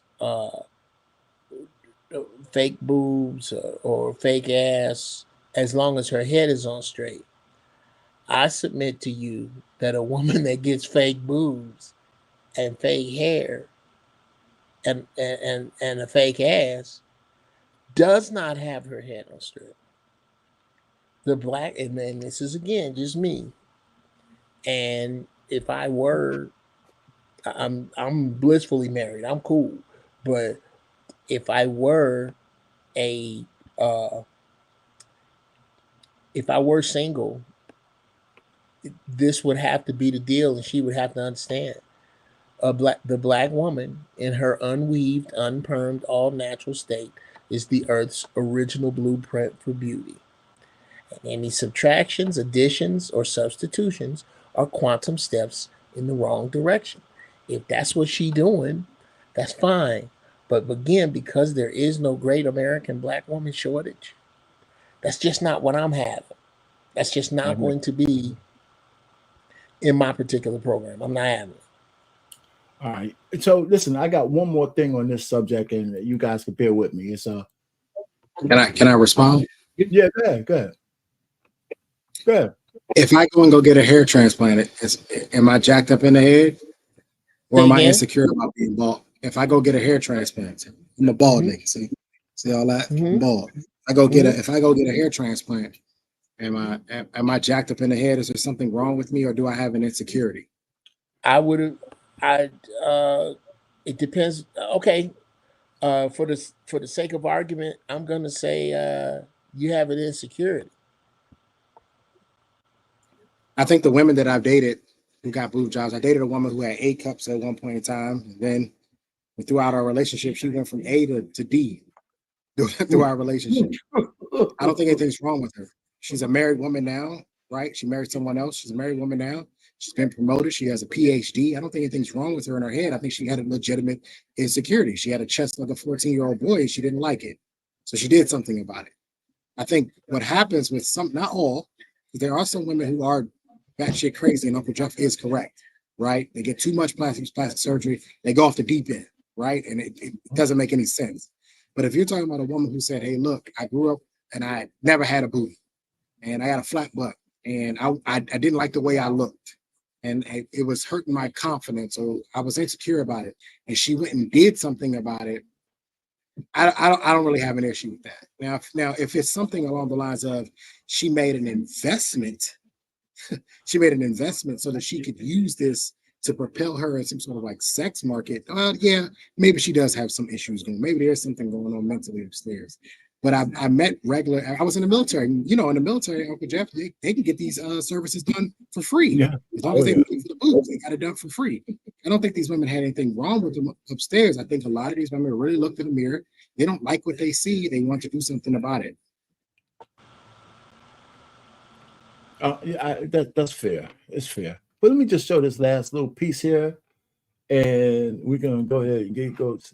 This is from the Pop the Balloon show, and this sister is 39 years I have no old. braids. All right, I'm gonna play a little bit more of it, but okay, tell me that looks staged like hell to me. But the truth of the matter is, I like the way the guys reacted. Right? They all, when we're talking about natural, I'm sitting back and saying, why did she put that damn wig on in the first place?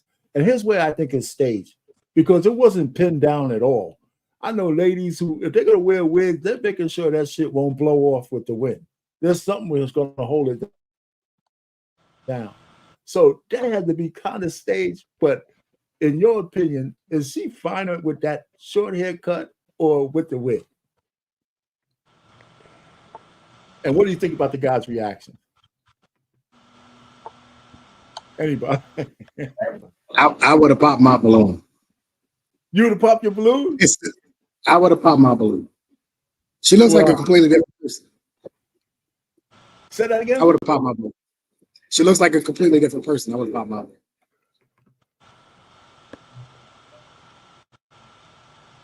All right. TJ, what you gonna do, man? I got a problem with. See, I like a woman with hair, like a real shit, but she got more hair on her head than I do, and it's like blonde or silver. That's too much for me. And then the staging of it, I'm gonna snatch my wig. She just had too much going on. So that's my issue, is the fact that she was so confused about what she thought she wanted. You know what I mean? So she was just a big ball of mess for me. I don't know. I couldn't. Yeah, she was too much for me. Damn, I've been married too long, man. I'd have melted like a cheap suit and shit, man. Golly. Really? Yeah, man. I would have told her never put that shit back on. That's what I would have told her. But go ahead, Jeff. what you think? Well, I mean, remember now, the basic premise, before I cut you up, the basic premise is natural or fake. Trey had a point. You guys have some good points here about the insecurities and people wanting to better themselves. But that's not necessarily the epidemic most of the Black women have that we're dealing with, right? Some of them actually so, what's the word? That has such an inferiority complex when the so-called beauty standard that they can't even take none of that shit off, even when they're home with their guys. But go ahead, Jeff. I again, like I was saying a little earlier, it ain't that we don't have to give each other some grace, because we do. Somebody needs to encourage that sister, like you said, that you're beautiful with your own hair. You're beautiful in your own skin.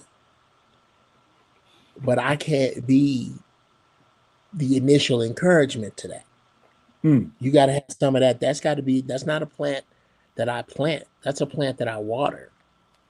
Okay. So, and a lot of sisters, bruh, I don't care what you say. When you changing the color of your eyes, which are the windows of your soul, when you try to disguise, I say this all the time, Mr. Right is looking for you, but he can't find you, sisters, because you're in disguise. He don't know. His natural biology, the dude that you're supposed to be with, wants you exactly like you get up and exactly what you're going to be if society collapses in 90 days, when they ain't bringing no more weave hair over here, When Sally Beauty Supply and run out all that bullshit, you're going to have to naturally be who you naturally are. And that's beautiful. And you're going to have to find yourself. You're going to have to find that person. And I'll help you find that person, but I'm not going to help you if you're not looking. I'm not.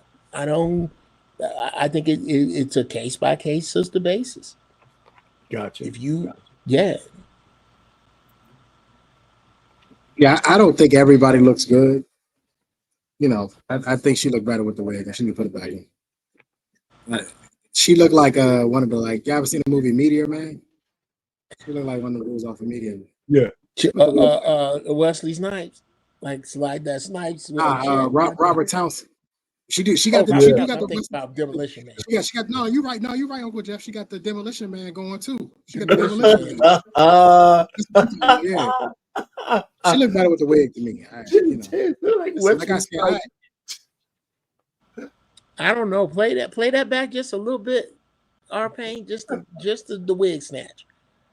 Oh man, that is. And I ain't gonna lie to you, it's pretty fun to snatch a wig. I don't know how many wigs y'all done snatched, but it's a good time. Oh man, I took it down. So hold on, man.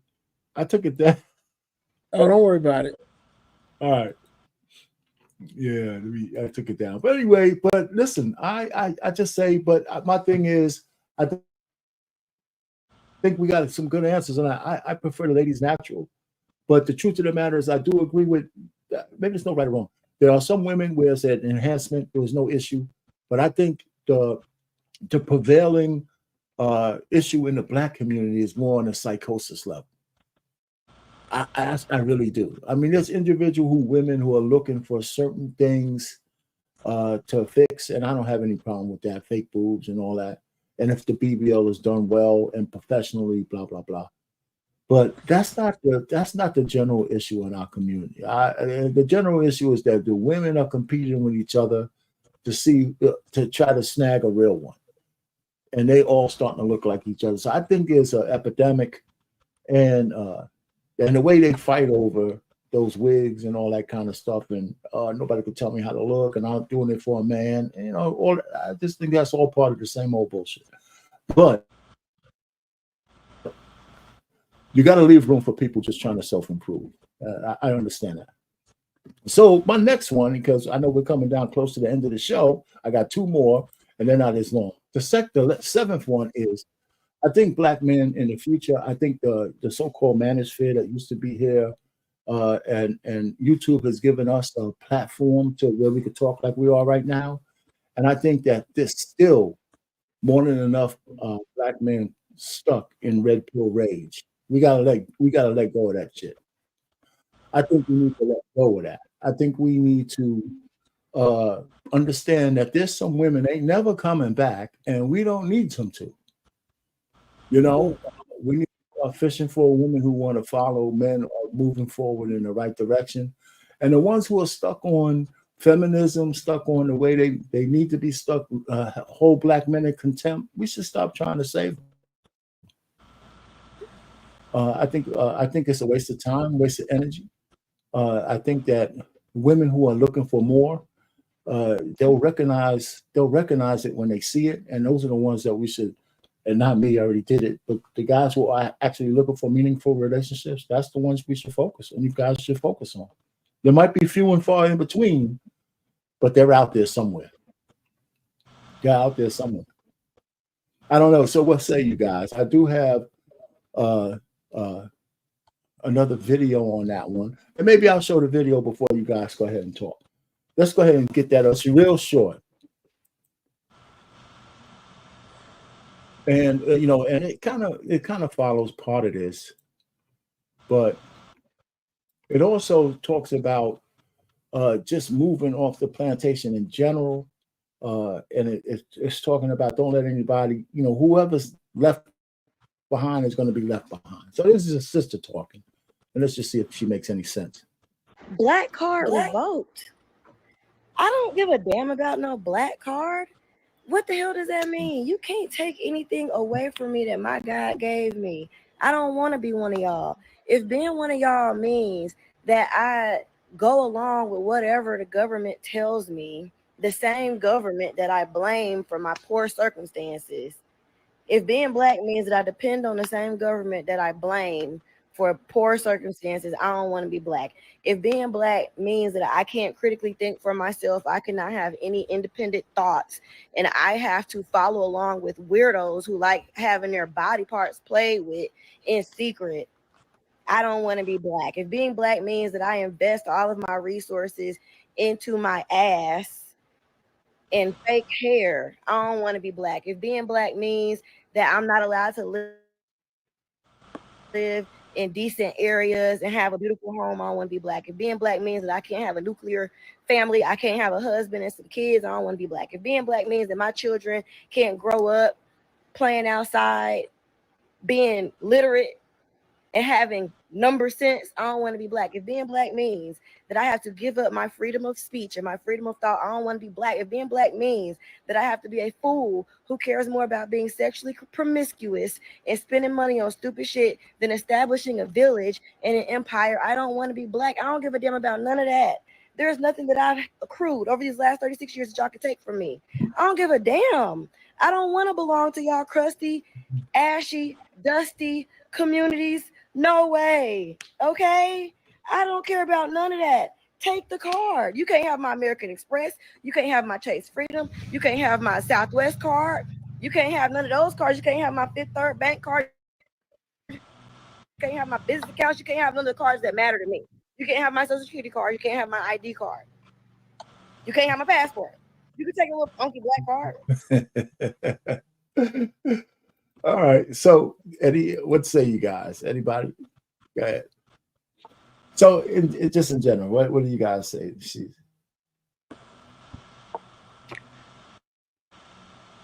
Everybody speaks. Jeff, you got anything?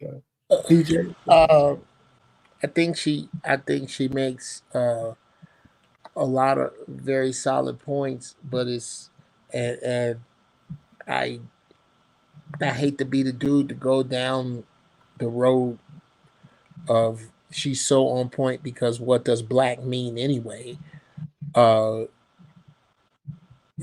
other group of people is defined by their particular color. Right. No, it doesn't get you.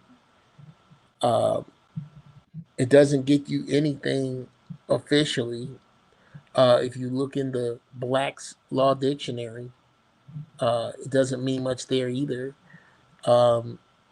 It's a term that has been turned inside out, and what it really means is to stand outside of and in protest of a particular system or set of mores set up to keep a particular group of people as an oppressed race. And if that's the case, you can have my card too. I don't want that shit either. So I don't see how you argue with it. I don't for what we this backlash you seeing from young people. I'm so glad. That's why I can't talk shit about all of them. You can't, because they ain't all on this dumb shit. Why you think we're having this Democrat Republican upheaval? Because marching some talking head into a black church, that formula doesn't work anymore because young people don't go to black church. Right. So I'm so proud of young black people. Look, you can have all this shit that had the people before me in a twist. The people who can't own up to their mistakes when they sit down and talk to me and wonder why I don't respect them. Yeah, I'm with her. Yeah, the black church is where you take black men and tell them that they ain't shit. You breaking up a little bit. I said the black church is where you take black men to tell them that they ain't shit. Yeah. Okay. But it sounds like That's sure. That's for sure. Anything? So, what do you think about what she had to say there, TJ? Well, at first I was a little. Took me a while to understand what was going on. So it was a little disjointed for me. Took me a minute to get it, but then I understand. I understand. I'm not gonna micro pick what she's saying. I understand the sentiment. Right. I'll deal with that. I'll go with that. Because sometimes we can micro analyze something, and that becomes the micro analysis becomes non-productive. Yeah, like we don't understand the sentiment. So let me just be honest. I understood what her sentiment meant. So I got it. Took me a second, but I got it, and I understand her sentiment. I understand what she was trying to say. But no, we need to cancel her American Express, cancel her Chase. That's all debt. So outside of that. All right. Well, the point really I would say is that there are some sisters coming up and saying, you know what, I think we've been going around this all wrong. If you want me to belong, it can't be the way you want it, right? You can't be, So I like what she had to say, but that brings me to the last point, because you're right, we don't have to add on to what she said. But my last point, for my 8th point here, in terms of a consideration for Black men moving forward, we need to stop apologizing for being men. There you go. We need to stop apologizing for being men, man. I can't stand that shit. And one of the things I'm really hard on, I did videos and all this shit on it. There's no such thing as toxic masculinity. There's no such thing as toxic masculinity. There's just not. There might be bad men, but that's a character flaw. That's not a natural. Our masculinity is something natural to us. And how dare anybody say something that's God-given to us as men is toxic? That's bullshit. And not enough. And I see all these sycophantic men in the new modern era making commercials and all this horse shit, feeding into the feminism and all of that bullshit. There is not, and we need to combat that kind of rhetoric, anytime we see it in the right fashion, especially when we get on these panels and people start saying shit that ain't true. They need to be challenged, so we need to stop apologizing for all kinds of shit, and especially definitely our nature. And another thing, I think, that's just the main thing. We apologize for far too many things, right? And we got to apologize for being men, and we got to apologize for wanting to have sex from women. You're right.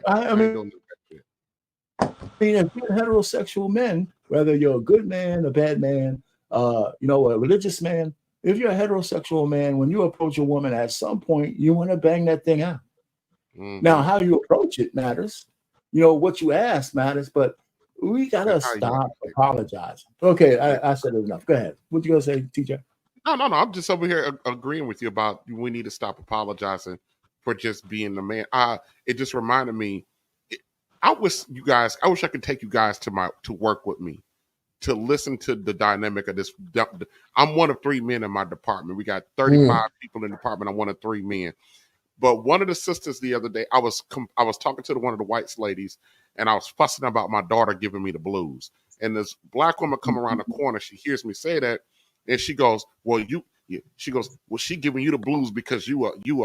She called me a misogynist. Not misogynist. What's the other word? Chauvinist. She called me a chauvinist. And the white woman looked at her and said, "Why do you think TJ's a chauvinist?"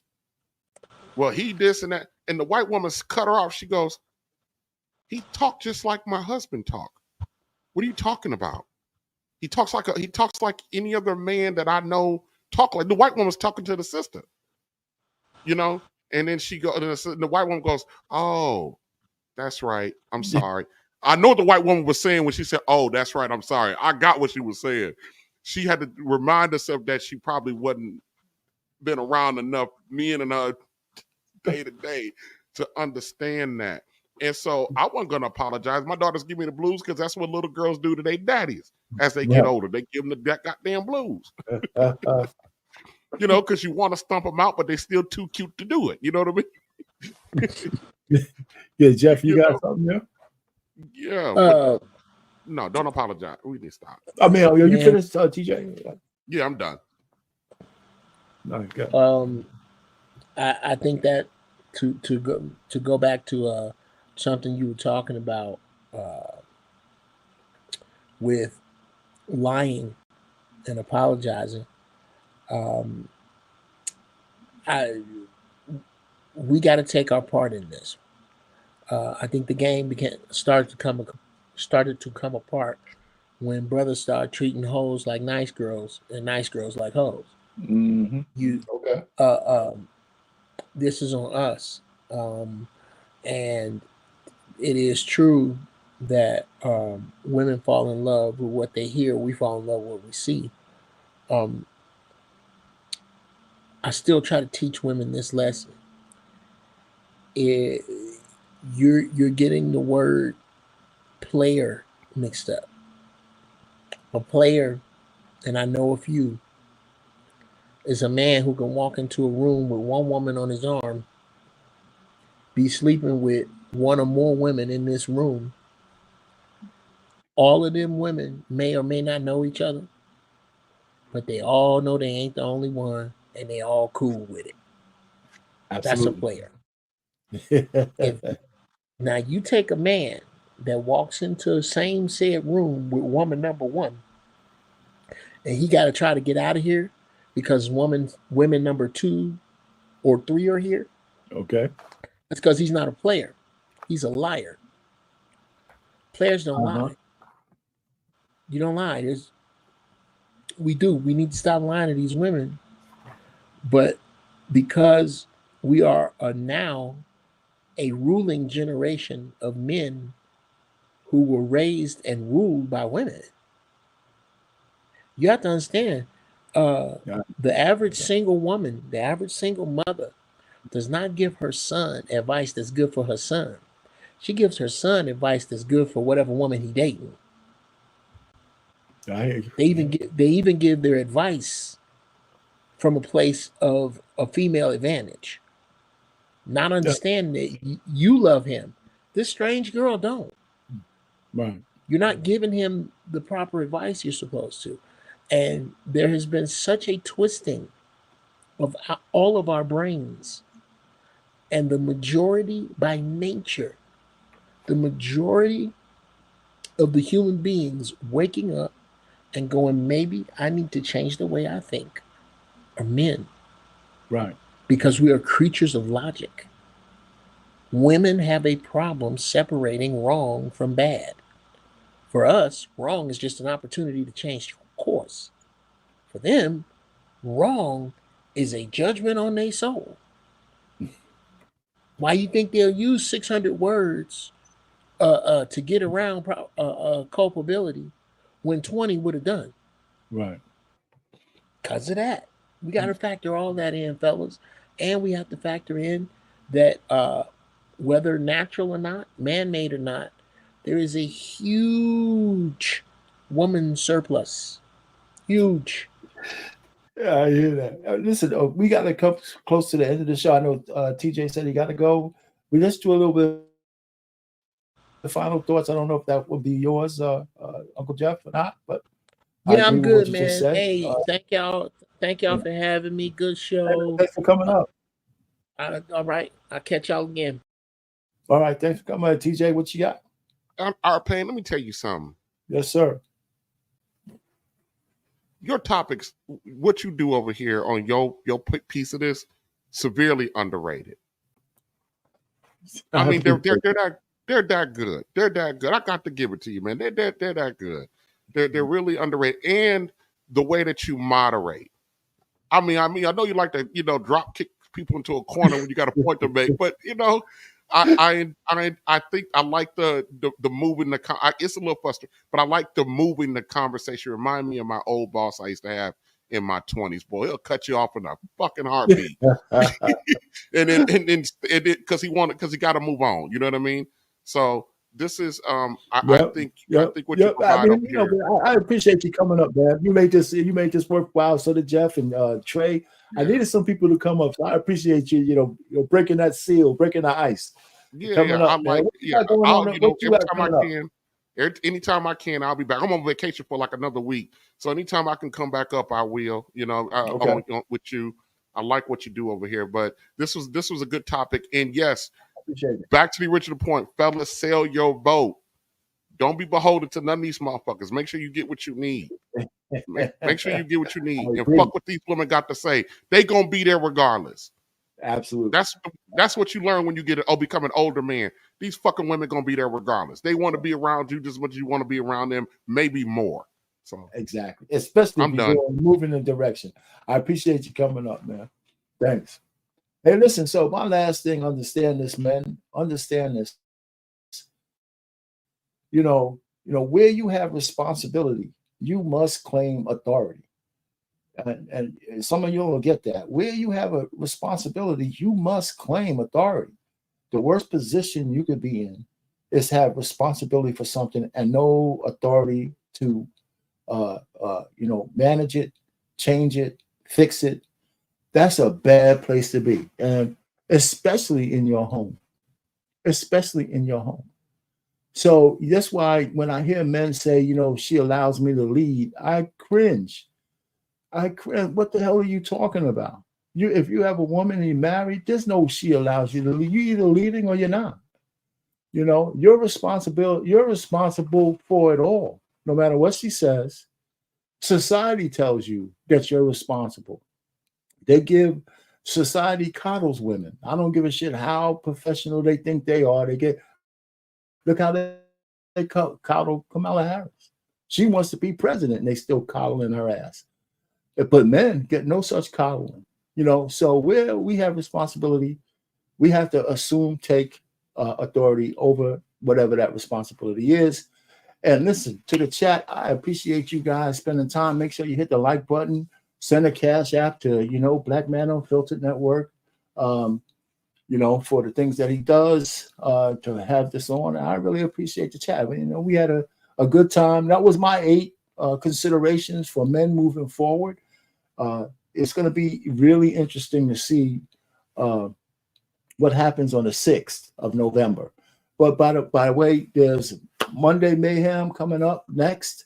And then tomorrow, we're going to have like a election watch party. I believe that's set up too. So I'll probably see everybody tomorrow. Actually, I just wanted to not see it, but I probably won't be able to resist. Well, with that, everyone, I'm going to say good night.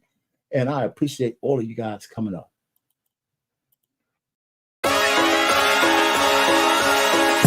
It's going down like a rodeo.